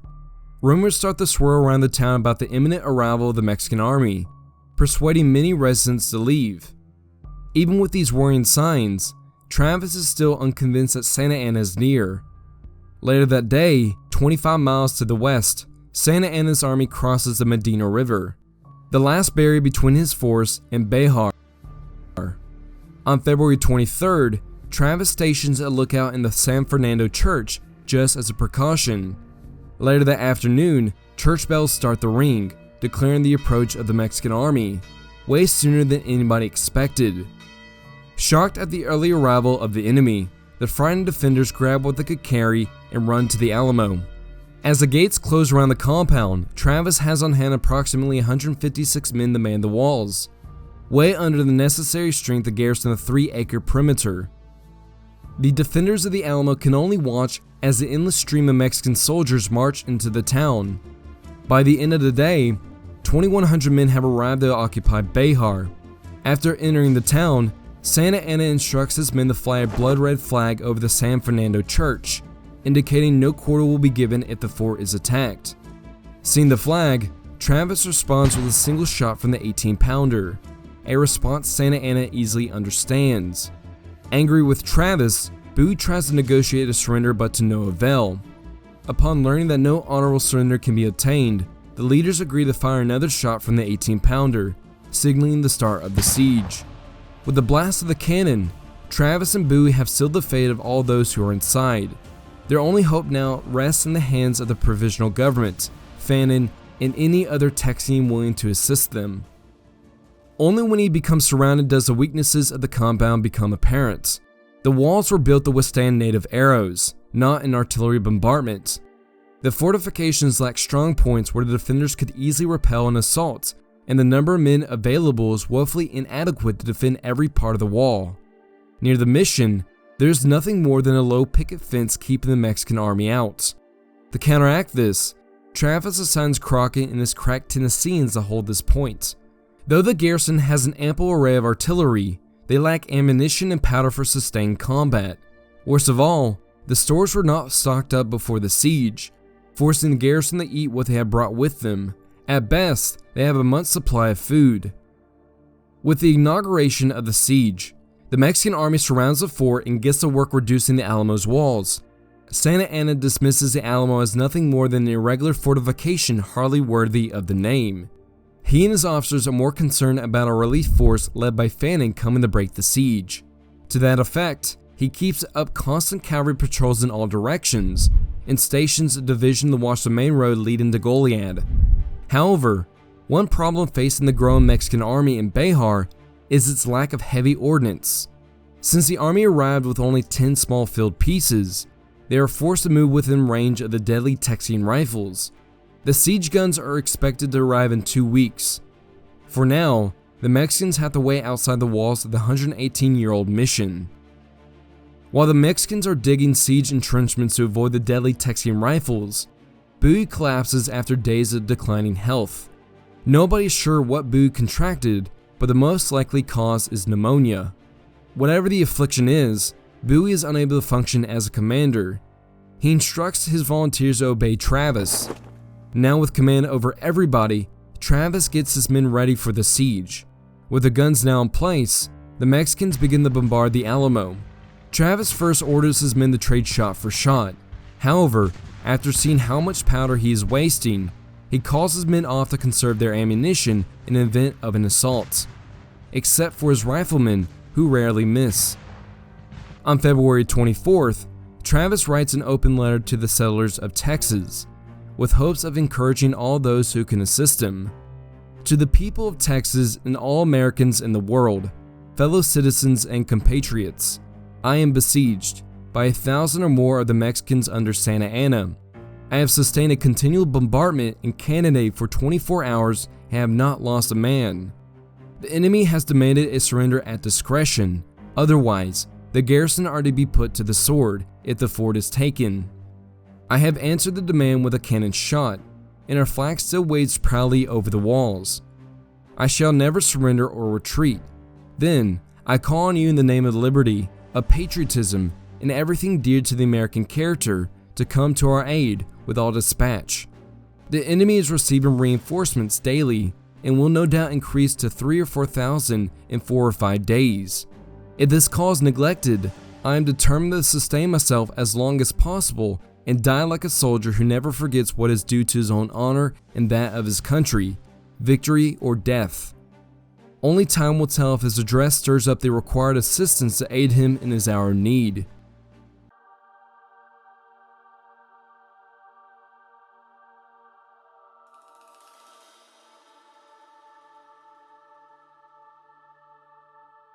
As Travis's victory or death letter circulates around Texas, various Texian detachments plan their own intervention and rally at Gonzales for a concentrated drive. However, everybody looks to Colonel Fannin and his force of 450 men to march to the Alamo's rescue. Out of all the Texian forces, Fannin's is the largest and best prepared to take on the Mexican army surrounding the Alamo. The men are ready to march out to assist their comrades trapped in the fort, but the commander, Fannin, is not. Even with a military background, Fannin is unassertive and struggles to command his volunteers. At the same time, a disjointed provisional government issues no orders for Fannin, leaving him wanting. On February 26, after 2 days of indecision, Fannin reluctantly starts his men out on the 90-mile road towards the Alamo. For an army marked with strong-willed commanders, Fannin is a considerable outcast. Just as Fannin's command reaches a mile from Goliad, his supply wagons break down, and so does his resolve for the rescue mission. Not wanting to press any further, he returns to Goliad. To complicate matters even more, he receives a report that Urrea's force has crossed the river into Texas and is heading straight for Goliad. Now that another invasion is underway in the southern part of Texas, Fannin decides that Goliad is the most logical point to defend against Urrea's force and stays put. Meanwhile, in Gonzales, on February 27th, 25 men leave to reinforce their comrades in the Alamo. Even though Travis makes it clear that 1,000 or more Mexicans surround the fort, these men gamely ride on. By the time they reach the outskirts of Bexar on the night of the 29th, their number has grown to 33 men. The Gonzales company sneaks past the Mexican sentries and rides toward the fort. As the men near the Alamo, a man is shot when a skittish defender fires into the unidentified crowd. Once the defenders realize they are reinforcements, the gates are thrown open and the Gonzales men ride into the compound, increasing the garrison's force to 189 men. The excitement of the long-awaited reinforcements quickly changes to gloom as they realize how few actually arrive to assist them. However, Travis is not going to let this dampen his men's spirits. On March 1st, the garrison throws a celebration for the arrival of the Gonzales men. In honor of their comrades, Travis allows them to fire 2 shots from each cannon.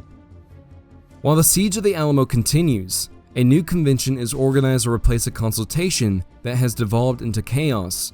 This time, however, with a majority of delegates being pro-independence.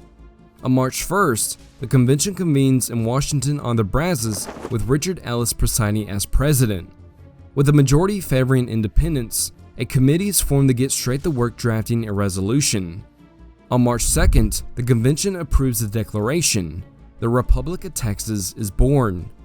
Once independence is achieved, the convention forms a new government inspired by the United States with David G. Burnett as its interim president.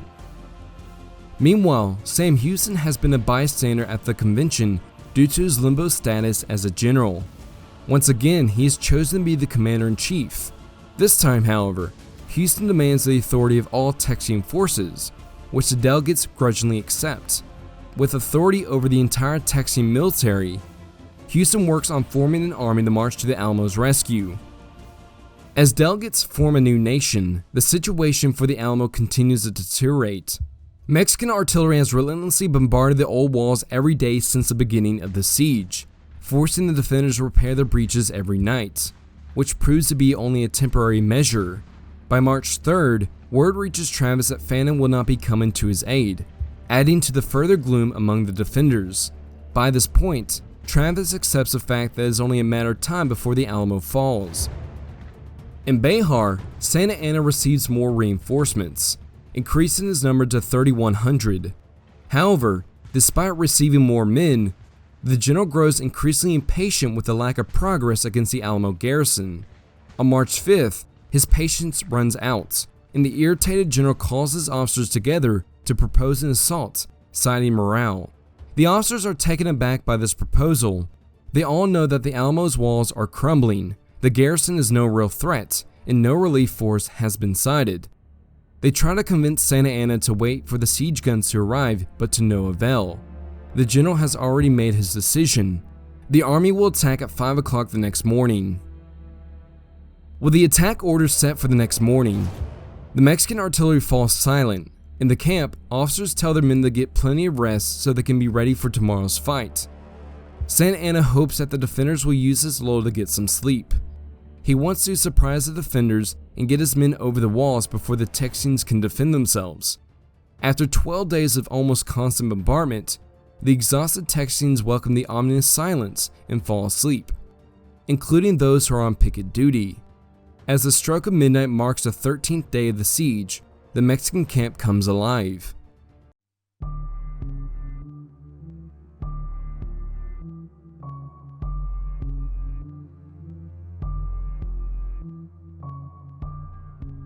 As silence shrouds over the Alamo, the Mexican camp is buzzing with muffled activity as the troops prepare for the upcoming attack. Sergeants do what it takes to wake their men, either by tapping or kicking them. Once the men are up, they get their gear ready. Guns are loaded, bayonets are fixed, and ladders are handed out.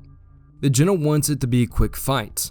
After quietly moving to their position, many troops stand shivering in the chilly air and have to wait for hours before all the men are ready. At 5:30 a.m., Santa Anna finally gives the order to attack. The plan calls for 2,000 men divided into 4 different columns to attack the Alamo at specific locations. The various units will attack in Napoleonic-style assault columns, hoping to overrun the defenders in an overwhelming mass. General Cos, in command of the first column, will assault the northwestern corner. General Francisco Duque, leading the second column, will attack the patched breach in the north wall. Colonel Jose Maria Romero's third column will attack the eastern wall.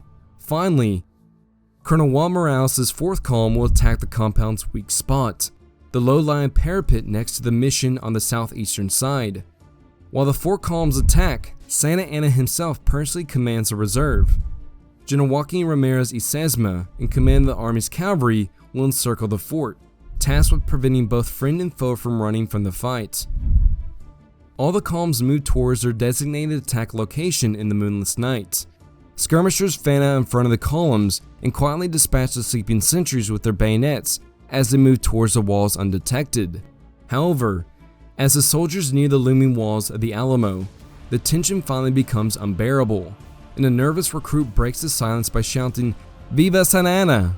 Soon, the lone soldier is joined by his comrades shouting, "Viva Republica!" waking the defenders of the Alamo.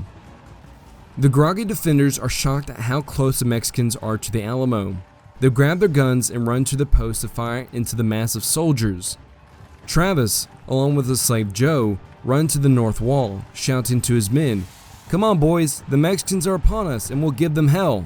Texian gunners cram their guns with whatever they have on hand, cannonballs or scrap pieces of metal, and let loose upon the approaching masses. blasting ghastly holes through their ranks. Those who are lucky not to be hit by shrapnel are splattered with the flesh and blood of their comrades. But despite this carnage, they push on. As Colonel Duque leads his men forward, he is hit in the thigh and almost trampled by his own men. General Castrillon soon takes over command of the column and leads them forward. Even though the Texian defenders are dishing out an unrelenting storm of lead, they too are suffering. The Texians have to reveal themselves to shoot their guns and are shot dead by the Mexican infantry. Travis is one of the first to fall as he is killed instantly by a bullet to the head. With his master dead, Joe leaves the north wall and joins the other civilians to hide from the battle. Meanwhile, outside the walls, frustrated as men woke up the defenders and watching a debacle unfold, Santa Anna orders his reserves forward into the fight, with himself staying out of rifle range. Though both sides are suffering, the Mexicans are getting the worst of the fight.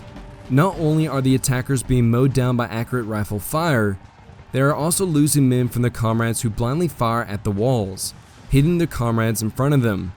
On the north side, survivors of Cos and Castrillon's columns merge together at the base of the wall, unable to get over without ladders. On the south side near the palisade, Morales' men are unable to get close due to Crockett and his Tennesseans mowing them down with their single cannon and rifles. With such torrential fire, Morales' men swing left towards the southwest corner in the 18-pounder. As the soldiers escape the killing fields out in the open, a new problem arises as without ladders, they cannot get over the 12-foot walls. The 9-pound cannon stationed in the north wall battery has done a decent job keeping the men carrying the ladders at bay.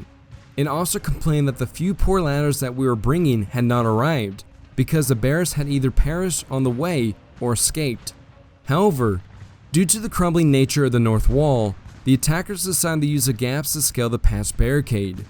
Using the gaps as a ladder, General Juan Amador is the first man to get over the wall, challenging his men to do the same.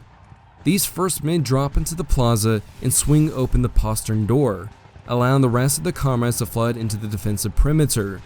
The fate of the Alamo is sealed. In other places, the defenders discover that it is becoming increasingly difficult to reload their slow rifles and try to fight back against the unrelenting mass of attackers climbing over the walls. Soon they are forced to abandon the walls entirely. The north wall becomes the first to fall. Seeing this, Texian gunners on the south end turn their cannon around to fire at the wave of Mexican soldiers rushing through the postern gate. Upon seeing the enemy artillery turn inward, Morales uses his momentary respite to lead his men over the walls and kill the crew of the 18-pounder before they are able to spike the gun. Around the same time, Romero's men take the eastern wall and pour into the cattle pens. At this point, the Mexicans control the majority of the walls. Unable to hold the walls any further, the surviving Texian defenders fall back to the long barracks to make their final stand. Crockett and his Tennesseans, who are still holding the picket fence, are forced to retreat to the chapel itself. The long barracks and chapel have been chosen as the last defensive position for the defenders in case the walls fall. They have been properly fortified with dirt parapets, strengthened doors, and holes to shoot through. For a time, the defenders are able to gun down anybody who gets close. To counter this, the Mexican attackers turn the 18-pounder upon the long barracks and blast open the doors. The attackers rush in and the two sides grapple with bowie knives, gun butts, and bayonets. Soon, the Mexican numbers are telling and the last Texians are killed, even those who try to surrender. A small band of defenders try to flee east by scrambling over the walls, but are soon run down and lanced by Mexican cavalry. Once the long barracks are cleared, the Mexicans systematically check the rest of the compound by going door to door, finishing off any defender they find. Too ill to fight himself, Bowie braces back against the wall and defended himself with pistols and his famous knife, but he is soon dispatched by the attackers. The last defenders to be killed are the ones in the chapel. Just like the long barracks, the Mexicans use the 18-pounder to blow open the door and the infantry rush in, firing and bayoneting those inside.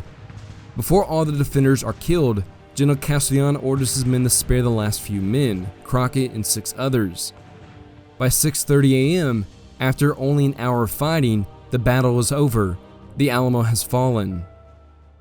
Even after all the defenders have been killed or captured, skittish soldiers continue to shoot at shadows as the sun slowly rises in the early morning, revealing the carnage wrought by the battle.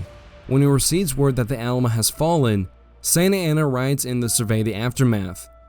When the general is asked about the battle, Santa Anna simply responds by saying, "Much blood has been shed, but the battle is over. It was but a small affair." Seeing Santa Anna arrive within the confines, Castrillon brings Crockett and the other prisoners forward and intercedes on their behalf. Keeping to his word, Santa Anna refuses to spare their lives and orders them to be executed. Despite annihilating the garrison, the Mexicans lost around 600 men killed or wounded, more than a quarter of the men who attacked, a tremendous rate compared to previous battles. With the Alamo conquered, the non-combatants, a few women, children, and slaves, are sent east to warn others of their fate if they stand up against Antonio Lopez de Santa Anna.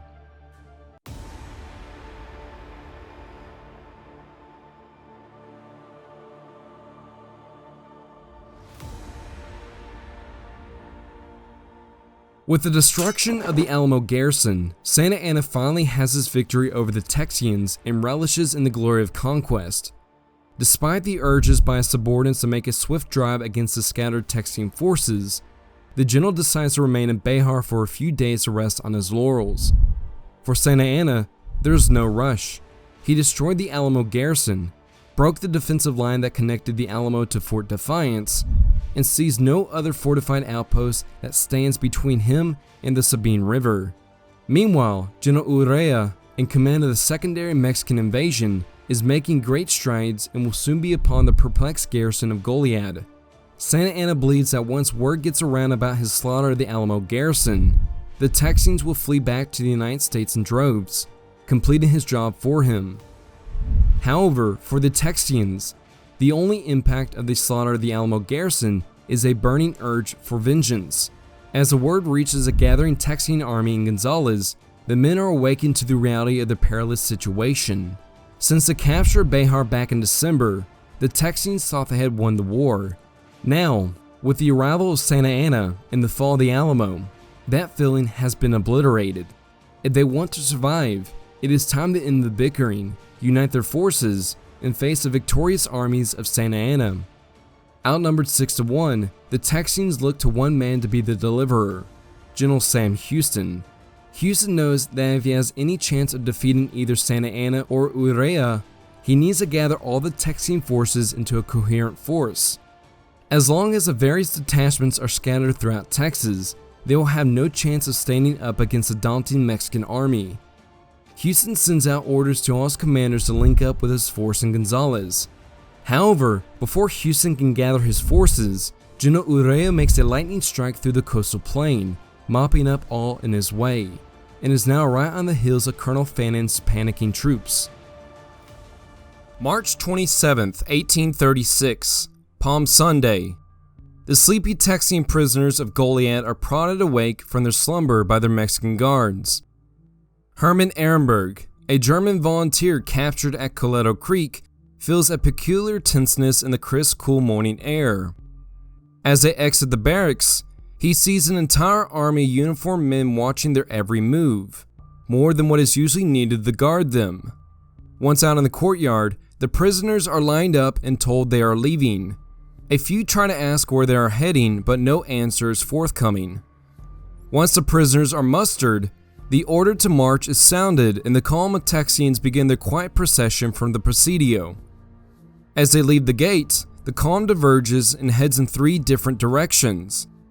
As the Texians march from Goliad, many anxiously hope they are finally heading for home, leaving this wretched country once and for all. As he marches, Ehrenberg studies his captors and notices something strange. The guards are not carrying any camping gear, a sure sign of a long march. After about 15 minutes of marching, the officer in command calls the column to a halt, confusing the prisoners. Bewildered by the order, the prisoners look at each other in astonishment. "Why are we stopping here?" they ask each other, but nobody has an answer. During the confusion, a muffled volley is heard, filling the air with apprehension. The Mexican guards form a line facing the prisoners. Soon, another command comes from the officer: "Preparen." Unable to speak Spanish, the Texians try to discern the officer's intentions but to no avail. Then, just as the officer issues his next command, "Apunten!" a closer, more distinct volley thunders nearby, accompanied by the cries of dying men. Chills run down Ehrenberg's back as he realizes what is happening. He and the other prisoners turn around to see their Mexican captors aiming their muskets at them. With their hearts racing and eyes wide open, the Texians witness the officer raise his sword. Once he is ready, the officer throws his arm down and shouts, "Fuego!"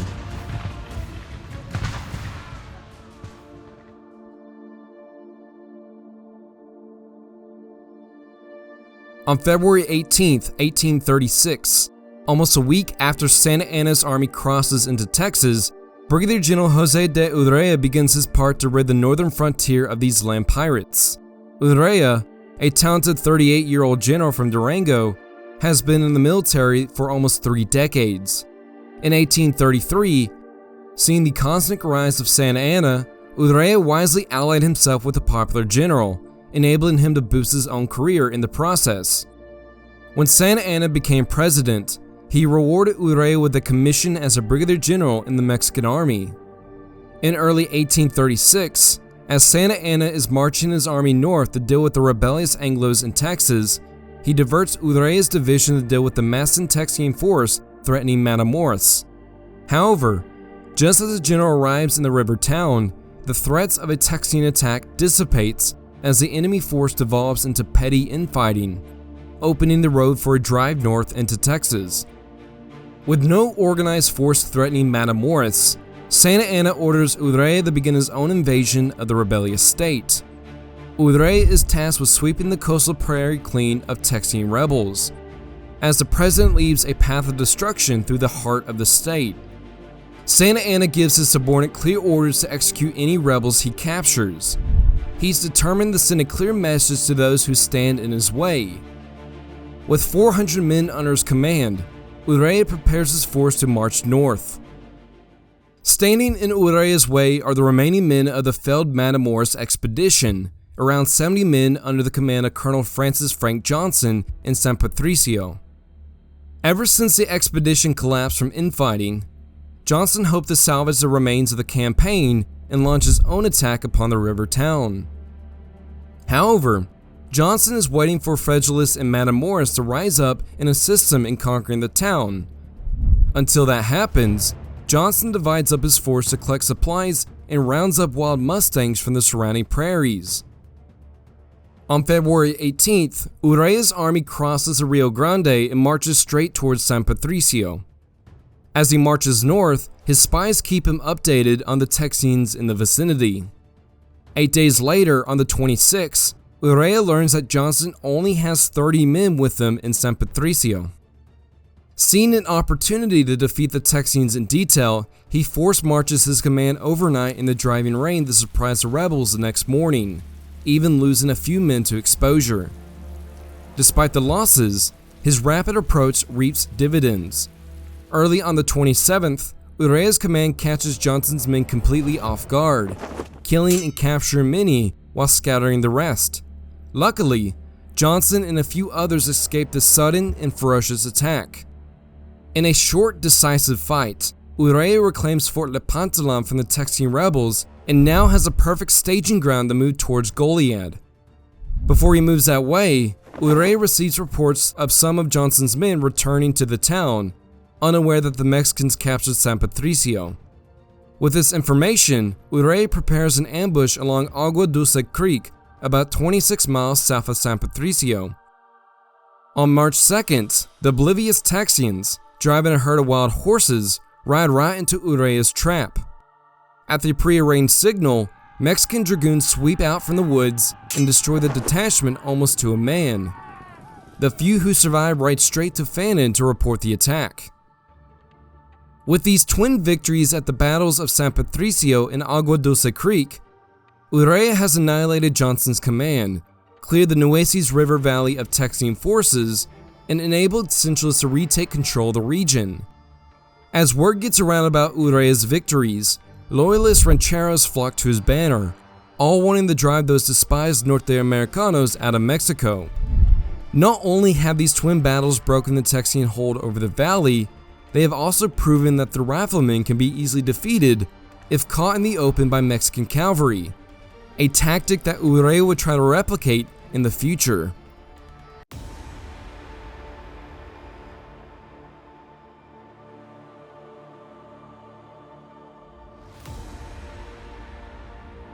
The man who can stop Urrea's victorious march up the coast is Colonel James W. Fannin Jr., in command of 450 men, the largest Texian force at Fort Defiance in Goliad.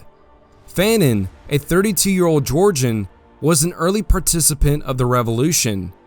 He joined the fighting when it started at Gonzales and was active during the siege of Bexar. Thanks to his West Point education, he easily rose through the ranks of the volunteer army. After the successful capture of Bexar, Fannin transferred to the regular army to become the second highest ranking officer just behind Houston. With a West Point education and battle experience, the people of Texas expect Fannin to lead his men to victory.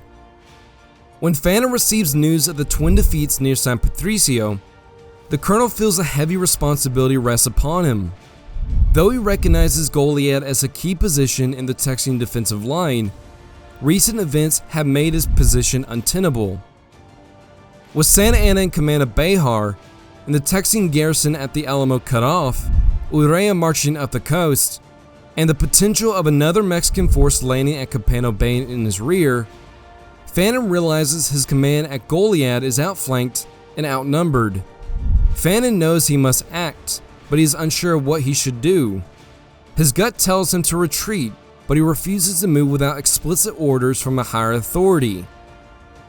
Luckily for Fannin, he does not have to wait long. While the Constitutional Convention is setting up a government for the new Texas Republic, the delegates once again choose General Houston as the commander-in-chief of all Texian forces. With Houston as the undisputed commander, Fannin finally has somebody to tell him what to do. On March 6, Houston orders Fannin to join him at Gonzales. With his position at Fort Defiance deteriorating rapidly, he's more than ready to abandon the post. Houston, who wants to make a stand on the Colorado River, is depending on Fannin and his troops to join him as soon as possible. However, Fannin will not be joining Houston anytime soon. On March 11th, realizing the danger to civilians due to Urrea's aggressive advance, Fannin dispatches Captain Amon B. King's company of 30 men to evacuate civilians from Refugio. King and his men arrive in town the next day and waste time chasing loyalist rancheros. When reports come back about the clashes with Urrea's cavalry, Fannin sends Lieutenant Colonel William Ward and 80 men of his Georgia battalion to assist King, who arrives in Refugio the next day. If the Texians gather up the civilians and leave as soon as possible, they will be able to rejoin Fannin in Goliad, but that is not to be. Instead of leaving, King decides to chase random groups of Centralizes in the surrounding area, delaying the Texian withdrawal enough for Urrea to arrive with the bulk of his force, which has risen to 1,200 men. On the morning of March 14th, Urrea attacks Ward's Georgians at Refugio, driving them back to Mission Rosario in the town. Seeing the enemy fortify themselves behind the crumbling mission walls, Urrea brings up his artillery to make a breach for his infantry. As his artillery shells the old mission compound, the infantry forms up to attack. Once his infantry is ready, Urrea unleashes the men upon the mission walls. Yet, despite the massive numerical advantage, Refugio will be a repeat of many of the war's previous battles, entrenched Texian riflemen shredding the advancing Mexican infantry. The gallant Mexican soldiers attack 3 different times, but each assault is bloodily repulsed. Any unit that tries to get close to the mission perimeter melts away in the face of Texian rifle fire. The farthest any Mexican unit reaches is the stone walls. Those who survived the fight said the ground in front of the walls was littered with the dead and dying. Unable to break the Texian position, Urrea pulls his men back and resumes his bombardment. During the subsequent bombardment, King returns to the town only to run into the rear of Urrea's force. Surprised to find Urrea in Refugio, King tries to break through the Mexican force to the mission, but after a few hours of fighting, they run out of ammunition and surrender. After an entire day of fighting, Ward still holds on to his tenuous position at Mission Rosario, but his ammunition is dangerously low. Neither Texian commander expected a general engagement with the enemy and did not bring a sufficient supply of ammunition. With the surrender of King, Urrea demands Ward the surrender as well, but the Georgians refuse to budge. Incensed at the refusal, Urrea reveals his entire force, hoping to intimidate the rebels into surrendering. Undeterred, Ward simply responds by saying, "The Georgians will not surrender." Refusing to yield, Ward and his men sneak out of Refugio in the early morning of March 15th. The Georgians make their way east along the coast to avoid detection from Mexican troops, hoping to link up with Fannin. When the sun rises, Urrea finds that the rebels have escaped his clutches. King, on the other hand, is not so lucky. He and his men are brought back to Urrea, who has them executed the next day. Not only did King and Ward fail to evacuate the civilians from the area, but they also had their commands destroyed by Urrea. With the Texians in the vicinity taken care of, Urrea presses on towards his ultimate goal, Goliad.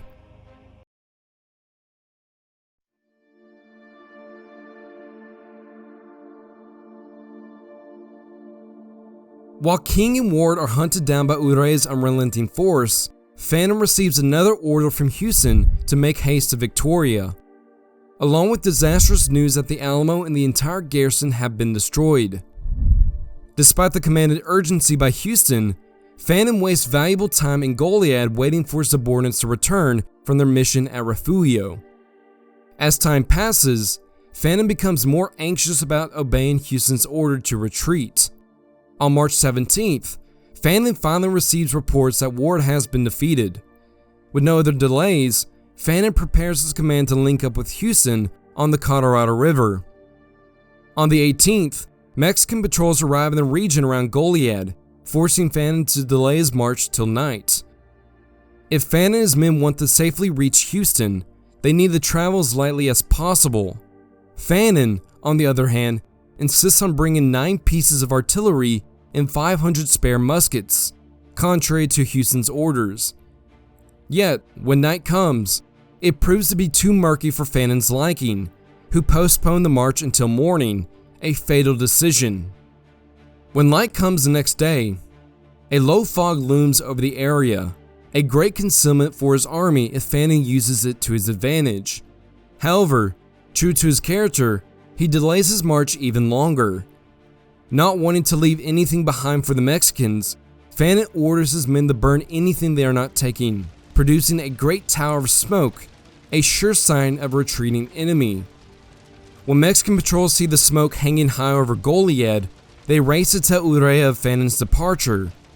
It is mid-morning when Fannin's men finally depart Fort Defiance, but despite being in a race against time, Fannin's column moves at a snail's pace east towards Victoria. As the Texians march, they discover to their disgust that nobody packed their supply of food. Upon receiving the reports of Fannin's army leaving Goliad, Urrea races after the fleeing Texians with his cavalry, hoping to catch them in the open. As the two continue the race east, Fannin makes another fatal decision.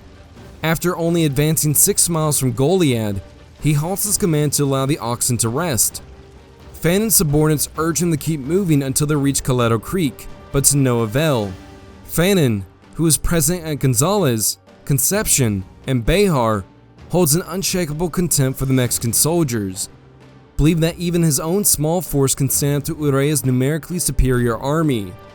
Yet, at each of those battles, the Texians had adequate cover, Fannin was not in command, and they did not face a commander like Urrea. Just after noon, Fannin resumes the march and nears Coleto Creek.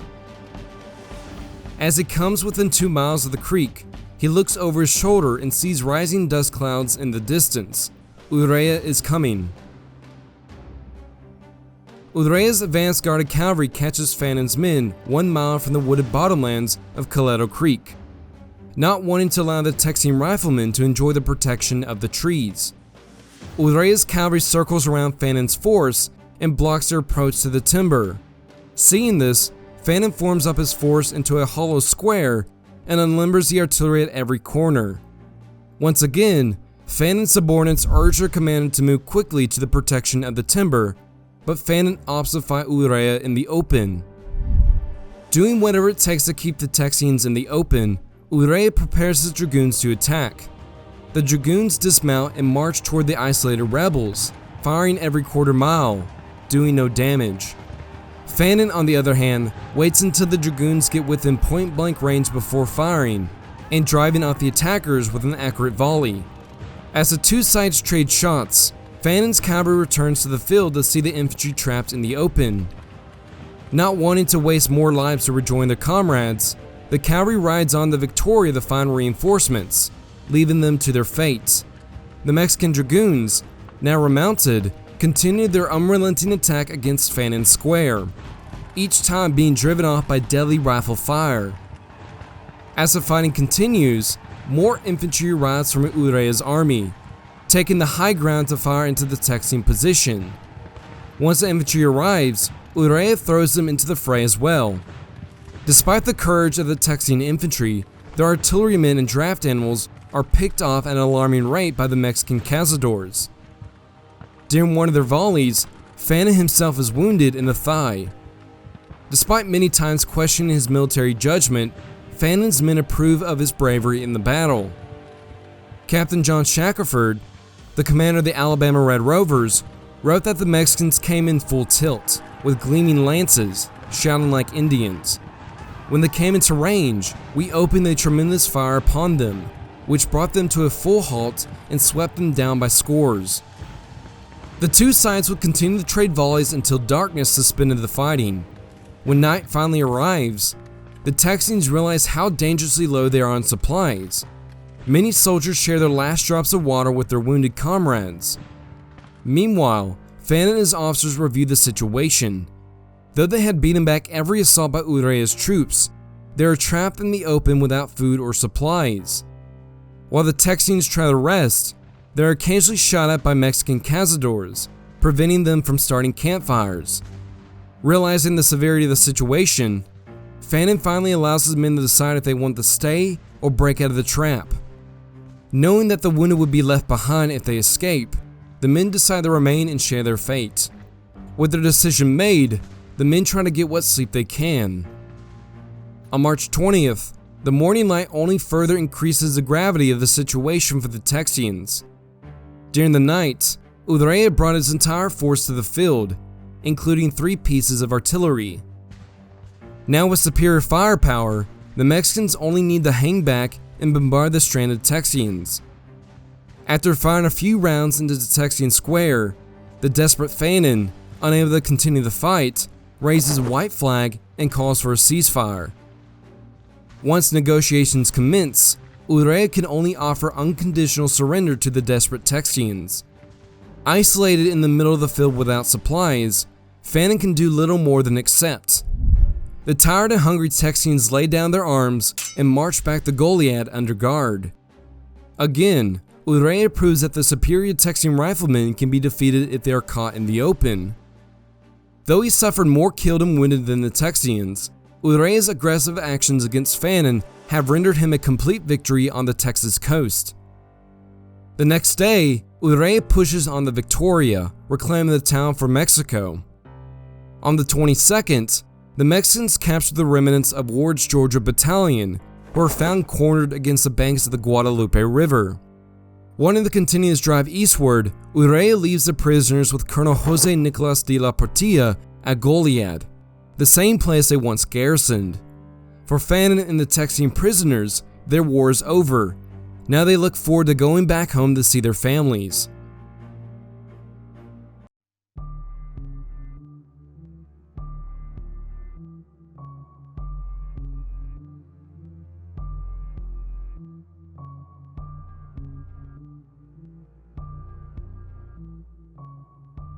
Continuing his push east is not the only reason Urrea left the prisoners in Goliad. Urrea knows Santa Anna wants these men dead and has no intention of obeying that order. Urrea respects Fannin and his men for their courage in battle and has no desire to execute them.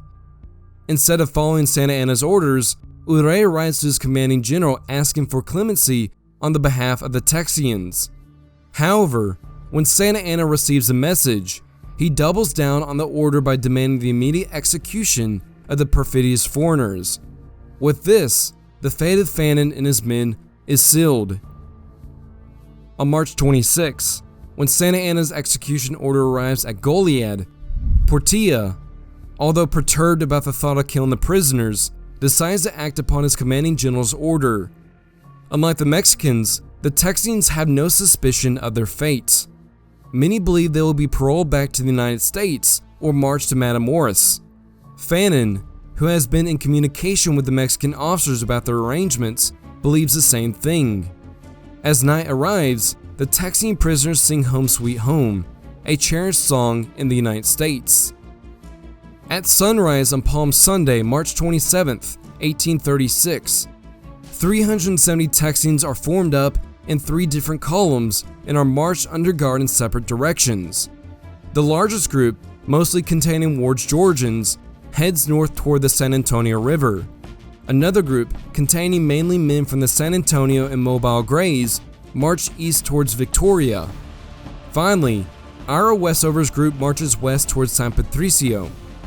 Once the prisoners reach a designated spot about a half a mile away from the fort, they are halted where they stand. Once the order is given, the Mexican soldiers aim their rifles and methodically gun down the Texian prisoners at point-blank range. Those who are wounded are finished off with bayonets and knives. Those who survive try to run or hide the best they can. Meanwhile, around 40 wounded men are executed within the confines of the fort. Fannin, forced to watch his men be massacred, is the last to be executed. Once it is his turn, he is brought into the courtyard, blindfolded, and seated in front of a firing squad. Before his death, Fannin requests that his belongings be returned to his family, that he is shot in the heart and given a Christian burial. Instead, the soldiers took his belongings, shot him in the face, and burned his body with his men. Once the massacre is over 400 Texians were executed that day. While 28 men escaped the slaughter, dozens more, such as Captain Shackelford, are spared to serve as doctors or laborers for the Mexican army. Once the Texians are killed, their bodies are piled up and burned. As news spread about the Goliad Massacre, joining the already terrifying report of the destruction of the Alamo, Anglo-American civilians flee east towards the United States in droves, taking anything they can carry with them and burning the rest. With the Alamo and Goliad garrisons destroyed, no fortification stands between Santa Anna and the Sabine River. The fate of the young republic now solely rests in the hands of Sam Houston.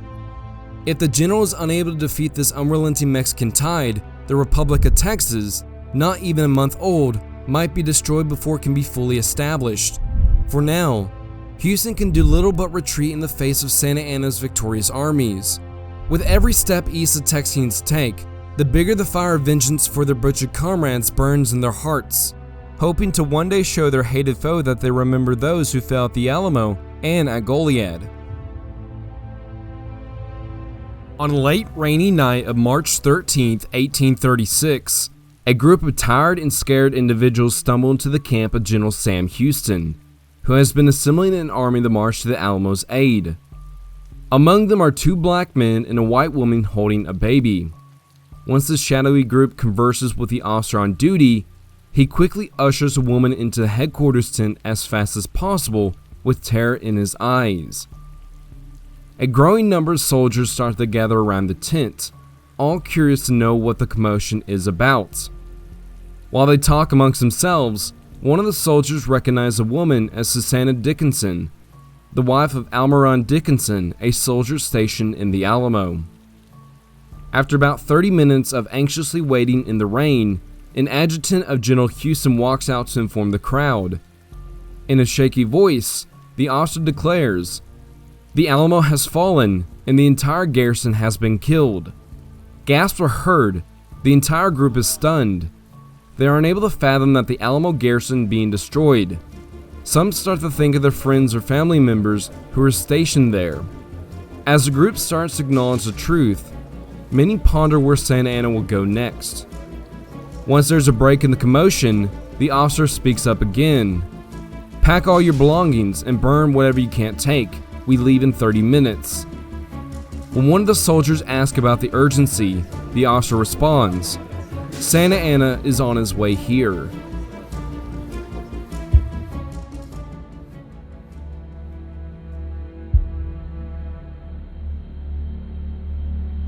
The Alamo has fallen.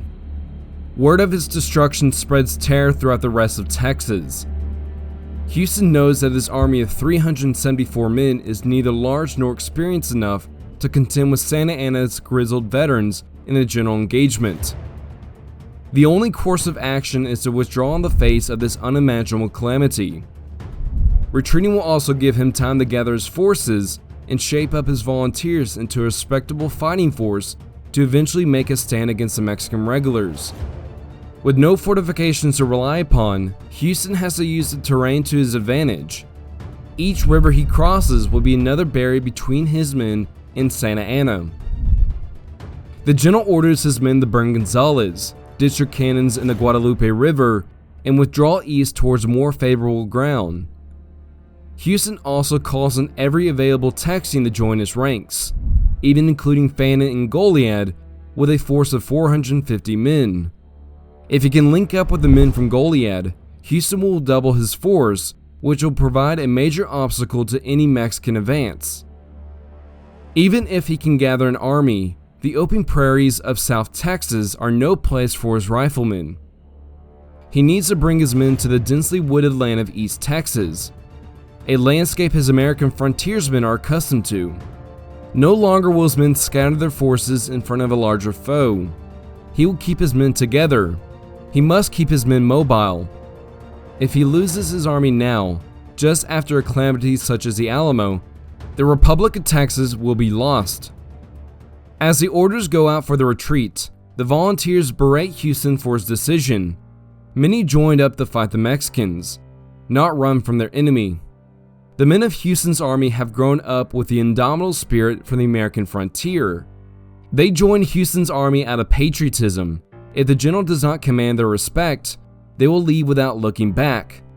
Houston, just like his men, was raised in the same frontier lifestyle. Due to his career in the army and in politics, he has grown accustomed to having his orders obeyed. As they race east, these two similar yet different sets of personalities will clash for predominance.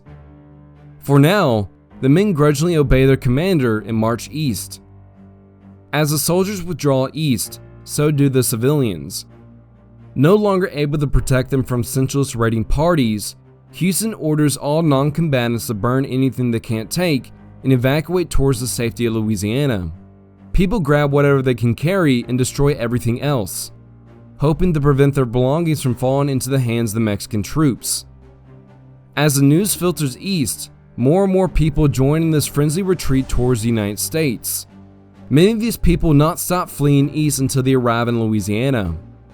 After the war, this mass migration eastward will be known as the Runaway Scrape. After 4 days of marching, the men reached the Colorado River at Burnham's Crossing on March 17th. Upon arriving at the crossing, Houston initially thought the site ideal to fight the Mexicans. He soon realizes even if he stops Santa Anna's army at Burnham's Crossing, Urrea, who is marching along the coast, will easily flank his position. With that in mind, Houston destroys the crossing and marches south to Beesam's Crossing. 2 days later, Houston's men arrive at Beesam's Crossing just as the spring rains bring mud and swelling rivers, making the Colorado impassable. After the news of the Alamo circulated around Texas, veterans and newcomers alike flocked to Houston's banner to take on this new threat, increasing his strength to 1,400 men. With a sizable army and an impassable river at hand, Houston uses his time to train his men. Just as the Texans become comfortable at Beesam's Crossing, a Mexican force appears on the opposite side of the swollen river, looking for a fight.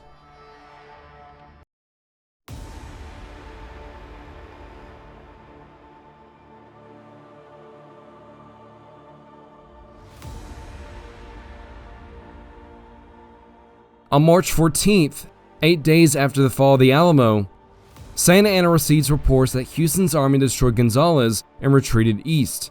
However, Santa Anna has no idea where Houston is heading. To find this last rebel army, Santa Anna splits his army into smaller forces to drive all the Anglo-Americans out of Texas. To the north, he sends Guyana towards Nacogdoches.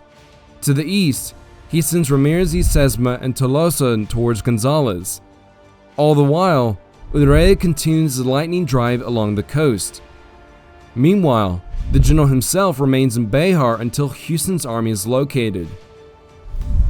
With Urrea's rapid advance up the coast, the Texians lost all the ports except for Galveston. Ever since the Mexicans had been driven from the state the previous year, the small Texian navy has reigned supreme along the coast, preventing the Mexican officials from using the coastal ports to deliver supplies and reinforcements. Now, with many of the ports back in Mexican hands, the Texian navy is forced to operate in the vicinity of Galveston. They are unable to deliver men and materials to Houston's retreating army further down the coast, forcing the remainder to go overland from Galveston Bay, a much longer and tedious route. As the war moves east, whoever controls Galveston will have the advantage. With that in mind, both sides are formulating plans that involves the island port. The next day, March 14th, Ramirez y Sesma's column reaches the charred ruins of the once defiant town of Gonzales. With the town smoldering, the Mexicans continue their march east, following in the footsteps of the retreating rebels. At the same time, the northern column under Guyana is making a beeline for Bastrop. Meanwhile, in the south, Urrea destroys two isolated Texian detachments at the Battle of Refugio. 5 days later on the 19th, Urrea catches up and captures Fannon's retreating force at the Battle of Coleto Creek. The next day, on the southern bank of the Colorado, Ramirez y Sesma and his column of 800 approaches a flooded river, just opposite Houston's camp at Beeson's Crossing. Agitated about retreating without a chance of fighting the enemy, Houston's men clamor for an attack against the Mexicans. Despite outnumbering the enemy almost 2-1, circumstances prevent Houston from crossing the river. Knowing that the rebels are across the river, Ramirez y Sesma entrenched his force and emplaces two cannons facing the river. If the Texians attack, they would have to cross the overflowing river in the face of the Mexican guns, a maneuver even hazardous for trained troops, let alone for his inexperienced volunteers. With no better option, Houston holds his men in camp in spite of their anger.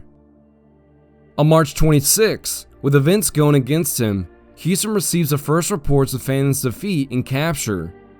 The disastrous news greatly depresses the general. With Fannon out of the picture, Houston and his small army are the last hope for the Republic of Texas. If he fails, Texas will be lost. Not wanting to risk his army against unfavorable odds, Houston orders a retreat to San Felipe without giving battle, driving almost 300 men to leave the army with or without authorization. Those who stay whisper amongst themselves that the army would be better off with a new general who would fight the enemy they scorn.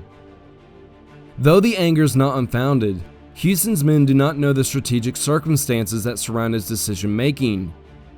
Stationed on the Colorado, Houston could be double enveloped by the forces of Urrea and Victoria in Guyana and Bastrop, who are not checked like Sesma.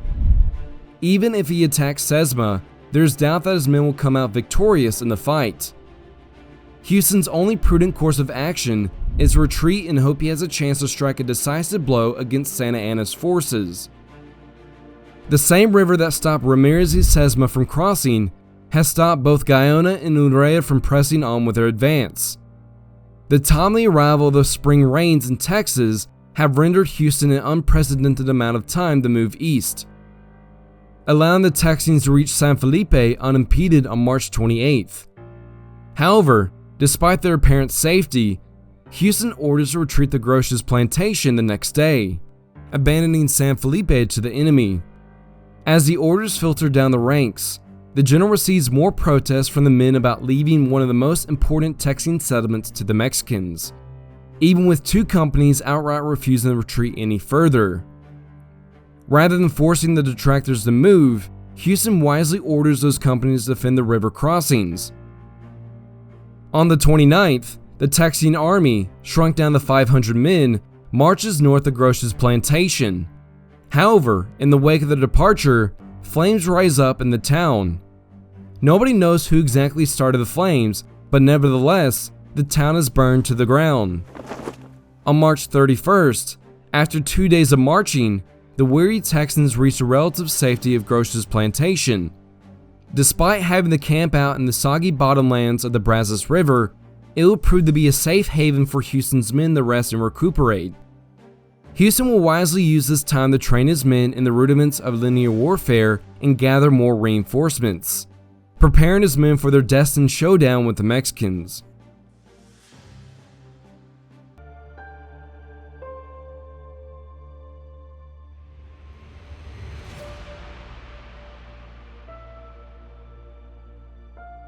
Back in Bexar, Santa Anna and his officers finally leave for the front at the end of March.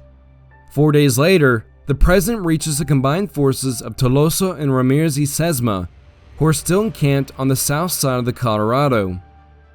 Despite his leisurely stay at Bexar, the Napoleon of the West is once again his old dynamic self, more than ready to finish the campaign once and for all, driving his men across the Colorado in the wake of the fleeing rebels.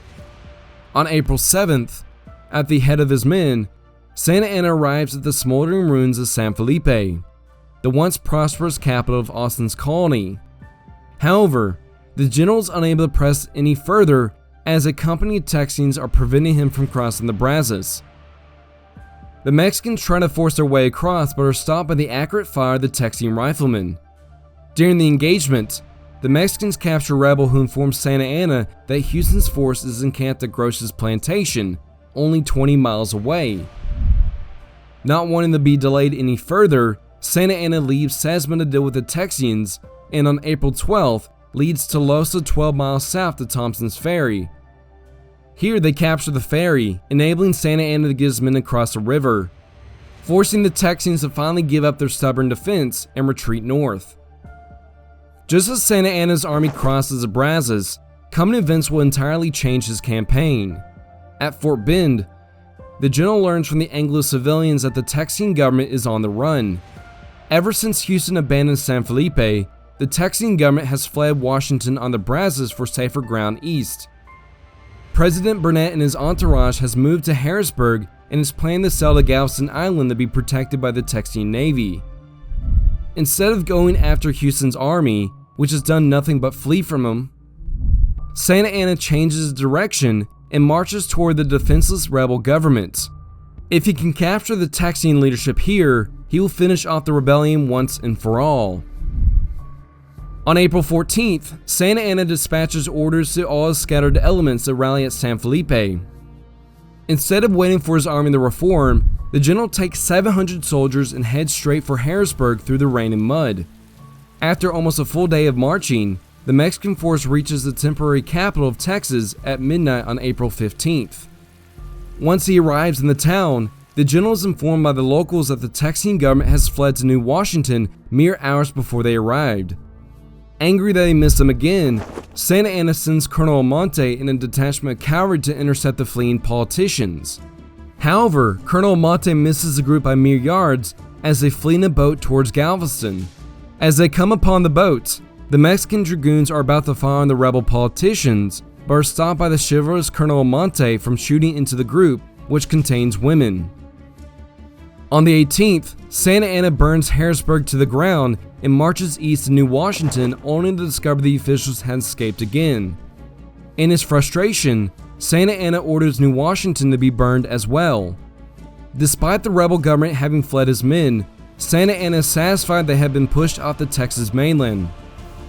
With the Texian politicians gone, Santa Anna turns his sights back to Sam Houston and his army at Grosh's plantation. However, in his hurried rush to capture the Texian government, Santa Anna has unknowingly isolated himself from the rest of his forces. His force stands alone on the southern banks of the San Jacinto River.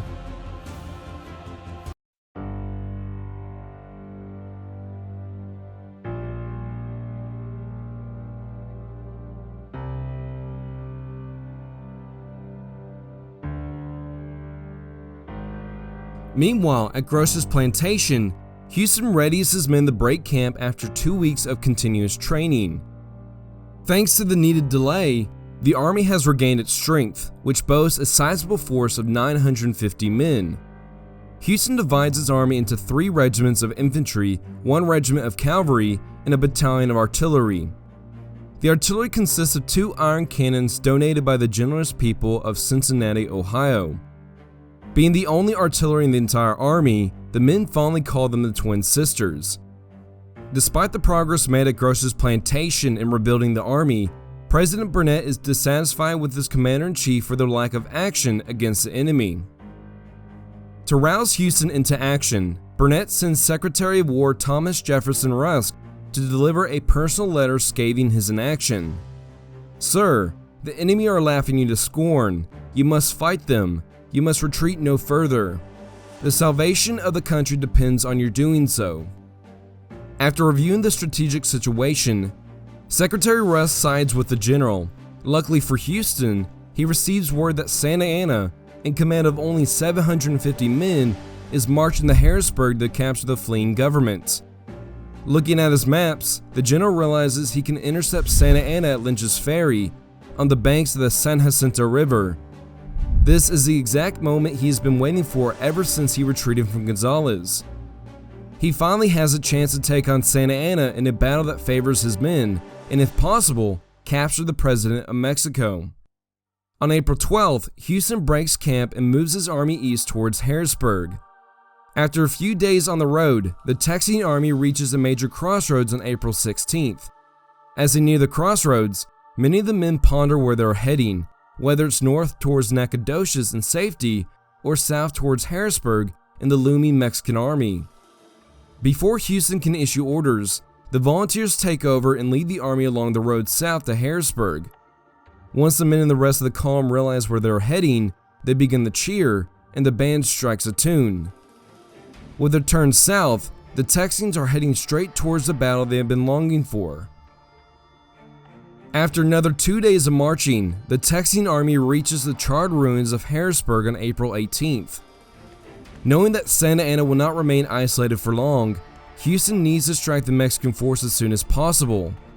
Luckily for the general, D. Smith captures a Mexican courier carrying a message that indicates that Santa Anna is heading their way, along with further reinforcements. With a fight looming, Houston assembles his men into a hollow square and from atop his white stallion, gives a rousing speech to his men. "The army will cross Buffalo Bayou and we will meet the enemy. Some of us may be killed and must be killed, but soldiers, victory is certain. Trust in God and fear not. The victims of the Alamo and the names of those who were murdered at Goliad cry out for vengeance. Remember the Alamo, remember Goliad." Inspired by Houston's speech, the men left Harrisburg the next day and energetically raced east across the bayou to Lynch's Ferry along Buffalo Bayou. On the 20th, Houston wakes his men at daybreak and continues the aggressive march toward Lynch's Ferry. When reports arrive of Mexicans in the area, Houston quickens the pace until he reaches the ferry. Being the first to arrive, Houston carefully chooses his campsite, a grove of trees along the bayou that will hide his numbers. Though the general finally found land that favors his riflemen, he has left his men no room to escape. For Houston and his men, it is truly victory or death. Compared to the Texians, the landscape is considerably alien to the Mexicans, not like the vast prairies or mountains that many of Santa Anna's soldiers are accustomed to. However, despite the lack of knowledge of the landscape, Santa Anna knows his final objective is just across the field. If he can beat Houston here, the rebellion is finished. Once he arrives on the field, Santa Anna decides to place his camp in a clearing bordering woods and marshes, worrying many of his officers who deem the site vulnerable. Despite both camps being adjacent to the other, they are hidden by a slight ridge in the middle of the field. Without a clear line of sight, Santa Anna does not know Houston's exact location. Thus, the general orders a probe in the direction of where the Texian pickets have been sighted. As the Mexican skirmishers advance upon the supposed Texian position, They're sent reeling by the blast from the twin sisters, revealing Houston's position in the trees.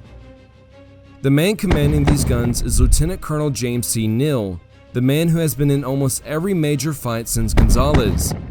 Countering the Texan artillery fire is the single cannon brought to the field by the Mexicans, which they call the Golden Standard, commanded by Colonel Pedro Delgado.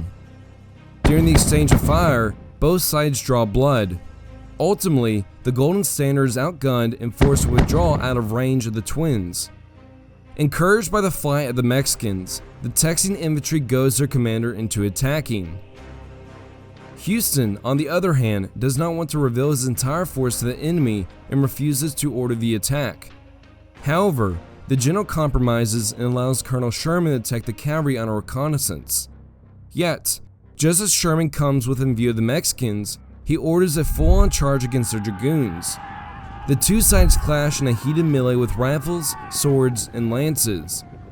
Once they are locked in combat, the superior arms of the Mexican horsemen take effect, and soon they get the better of the fight. Secretary Rusk, who attached himself to the cavalry, is almost killed.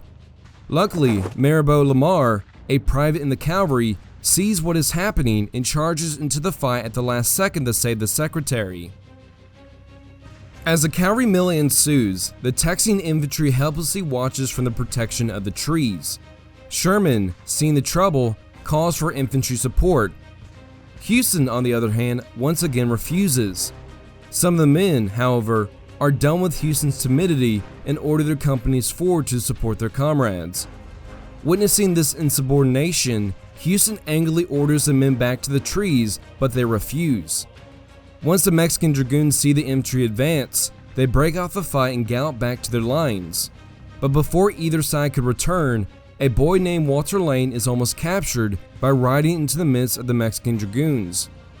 Just like Rusk, Lamar sees Lane in danger and swoops in to save the boy. As both sides ride back to the lines, the gallant combatants commend each other for their exploits. Houston, watching from the safety of the trees, is livid at the blatant insubordination from his men. When the men return to the camp, Sherman is reprimanded for his actions and returns to the infantry. Lamar, for his bouts of heroism, is given command of the cavalry. The volunteers are just as furious with their commander for holding them back from engaging the Mexicans. Despite the raging emotions, Houston keeps his cool and personally beats Tattoo to send everybody to bed. For the rest of the night, Houston carefully plans the next day's actions. Across the field, Napoleon of the West realizes how precarious his position is. The general calls on all nearby units to converge on Lynch's Ferry.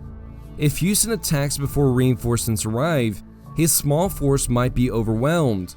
To protect his position, Santa Anna orders a barricade to be built overnight facing the Texians.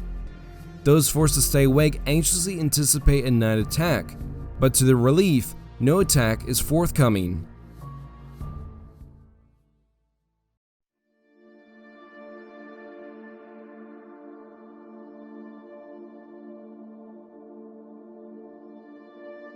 A new day dawns on April 21st. Many on both sides expect a major fight to ensue.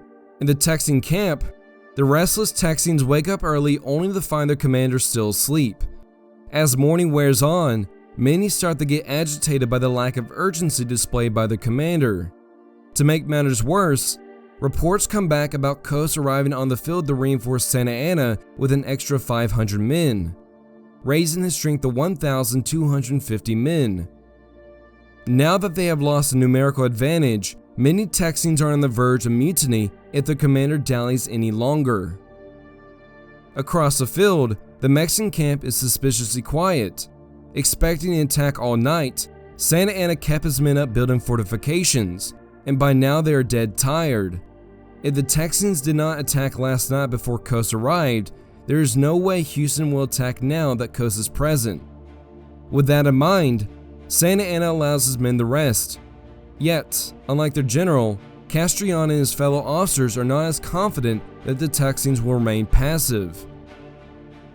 Knowing that further reinforcements will surely arrive in the next few days, Houston sends Deaf Smith and a squad of men to destroy Vince's Bridge 5 miles to the west, preventing any further Mexican reinforcements. Meanwhile, Houston holds a council of war and tells his officers of his plan to attack Santa Anna. By 3 p.m., with all the officers in agreement, the Texians ready themselves for the attack. Unlike the Napoleonic-sized battles with immaculate lines of infantry, cavalry, and artillery of the past 4 decades, the Texian force forming at San Jacinto is the furthest thing from it. Houston's force contains a motley crew of frontiersmen, townsfolk, U.S. Army deserters, militiamen, and Federalist Tejanos. The one thing that binds these men together is their desire to fight and avenge those who fell at the Alamo and at Goliad. Houston forms his line of battle with Sherman's 2nd Regiment on the left flank, then Burleson's 1st Regiment, Neal's artillery, Milledge's regulars, and finally Lamar's cavalry on the right flank. Among the cavalry is Captain Seguin and 19 Tejanos, who, just like their Anglo comrades, eagerly want to get rid of Santa Anna and his centralist forces. However, to ensure their fellow Texians will not mistake them, the Tejanos put pieces of cardboard in their hats to distinguish them from the enemy. At 4 p.m., Houston orders the advance. The entire Texian line steps off toward their foe, who remains auspiciously quiet. As the force is marching, D. Smith and his squad ride up and declare that Vince's Bridge is down, the fight they have been clamoring for since Gonzales has finally arrived. The hardship of marching hundreds of miles through mud and swamps has come to this. It is time for the Texians to conquer or die. Luckily, their advance is completely concealed by the grassy ridge in the middle of the field. The sleeping Mexicans have no idea the Texians are rapidly advancing on their position. At 4:30 p.m., the twin sisters reach the top of the ridge, drop tail, and fire into the Mexican camp. The Battle of San Jacinto has begun. With the blast of the sisters, Lamar, in command of the cavalry, leads a charge into the Mexican left flank, scattering the men in mere minutes. Meanwhile, the infantry under Houston advances until they come within range of the Mexican barricade. Once there, the Texians let loose a destructive volley into the stunned Mexican ranks. Houston tries to get his men to stay and reload, but their blood is up. Without orders, the men break ranks and surge toward the Mexican camp. During the charge, Houston is shot in the ankle as his men charge forward over the barricade. Wielding club rifles, pistols, hatchets, bayonets, and bowie knives, the Texans throw themselves upon the Mexican line as they let loose their vengeful battle cry, "Remember the Alamo! Remember Goliad!" The surprise is complete. Though various Mexican officers try to organize a coherent defense, the sudden attack catches them completely off guard. Delgado recalls that utmost confusion prevailed. Those who try to resist the Texian onslaught are hacked down as the rest flee in absolute terror. In the end, the Mexican officers have lost complete control of their men. Santa Anna, witnessing a disaster, strips himself of his general's uniform and flees the scene. In one of the final acts of the battle, General Castrillon, the gallant officer who tried to save Crockett's life at the Alamo, is gunned down in moments when he refuses to yield in the face of the onrushing tide of Texians. After a mere 18 minutes, the battle is over, but the slaughter has only just begun. Many fall to the feet of their attackers and cry, "Me no Alamo, me no Goliad," but the cries fall on deaf ears. If the Texians understood what they were saying, they did not care. For the rest of the day, the Texians will chase down and kill any Mexican they can get their hands upon. Those who survive the initial assault run in all directions. Most flee south into Peggy's Lake, floundering in the muddy water. The Texians chase them to the bank and shoot anybody who dare to come up for air. Houston and his officers try to restrain their men, but to no avail. Nothing will stop their vengeful fury that has been compounding for months. Only when they are utterly exhausted in the rival night does the bloodletting finally come to an end. By the end of the day, around 650 Mexicans have been killed at San Jacinto, while another 500 men are captured. Conversely, the Texians suffered only 11 killed and 30 wounded. The Texians have won a great victory, but without the capture of Santa Anna, it is not a complete victory. The force defeated at San Jacinto is merely a portion of the entire Mexican force in Texas. If Santa Anna is not captured soon, the Texians might have to once again retreat in the face of the Mexican army. Houston, suffering from his wound, waits anxiously all night for news of Santa Anna. Luckily, after many hours of searching, Santa Anna is found hiding in the marshes nearby in the morning. When he is brought before Houston, the men surround the general, calls for his execution, but Houston has other plans. In exchange for his life, Santa Anna orders all his forces to retreat to Bexar. General Filisola, now the ranking general in the Mexican army, not only follows Santa Anna's order to retreat, but withdraws the army south of the Rio Grande, despite Urrea and others urging him to continue the advance. With the major military defeat suffered by Santa Anna, soldiers unaccustomed to the inclement Texas weather, and dysentery rampaging through the army, Filisola sees no better option than to retreat to friendlier territory. Though Houston has won a great victory, many in the government still fear another Mexican invasion. As the news spread of Houston's astounding victory, thousands of volunteers fled into Texas to join his ranks, ready to fight, but no engagements are forthcoming. A month after the battle on May 14, 1836, Houston and Santa Anna signed the Treaty of Velasco, which ends the hostilities in Texas. Despite Santa Anna's agreement, the Mexican government claims that Santa Anna was coerced into signing the treaty, nullifying its effects. Mexico would never recognize Texas as an independent country, claiming one day they will return to reassert power. The Mexican government will try many times to form a new army to invade Texas, yet none will come to fruition due to the lack of funds and political fallout regarding the loss at San Jacinto. The Texas Revolution should have ended in defeat. The Texans were deficient in almost everything necessary for war: soldiers, horses, artillery, supplies, and support facilities. With a vast numerical superiority and many lines of advance, all Santa Anna had to do was march on in and quell the rebellion. Despite that, the Texans prevailed thanks to their determination and particularly their advanced weaponry. With their rifles able to hit their targets at longer ranges, they were able to outshoot their Mexican counterpart, giving the outnumbered Texans the technological edge they desperately needed. The expert use of American-made rifles allowed them to dominate almost every confrontation. In nearly every battle, the Texans were outmanned and outgunned, forcing them to fight with a greater level of determination if they wanted to win. The Texans knew what was at stake if they lost, which encouraged them to fight harder. This is in part thanks to Santa Anna and his brutal treatment of captured soldiers. If Santa Anna treated the Texans with mercy, he would have shown the world that he was simply restoring order in a rebellious province, thus enticing rebels to give up the fight. Yet, with the destruction of the Alamo and the mass execution at Goliad, Santa Anna instilled a vengeful fury in the hearts of the Texans, who stopped at nothing until they achieved ultimate victory, which they did on the banks of the San Jacinto. 6 months later, General Sam Houston, the victor of San Jacinto and the deliverer of the nation, is elected the first president of the Republic of Texas. Over the next decade, he and 2 other presidents will shape the future of Texas, from combating native raids and Mexican incursions to internal strife. Ultimately, it will not be Texas deciding its future, but its larger cousin to the east, the United States. During the years of the Texas Republic, the U.S. waged a political battle in Congress to annex this young nation into the country. Finally, after a decade of lobbying American politicians, Texas became the 28th state. With Texas's annexation into the United States, many would think that the years of bloodshed is behind them, but that is not to be.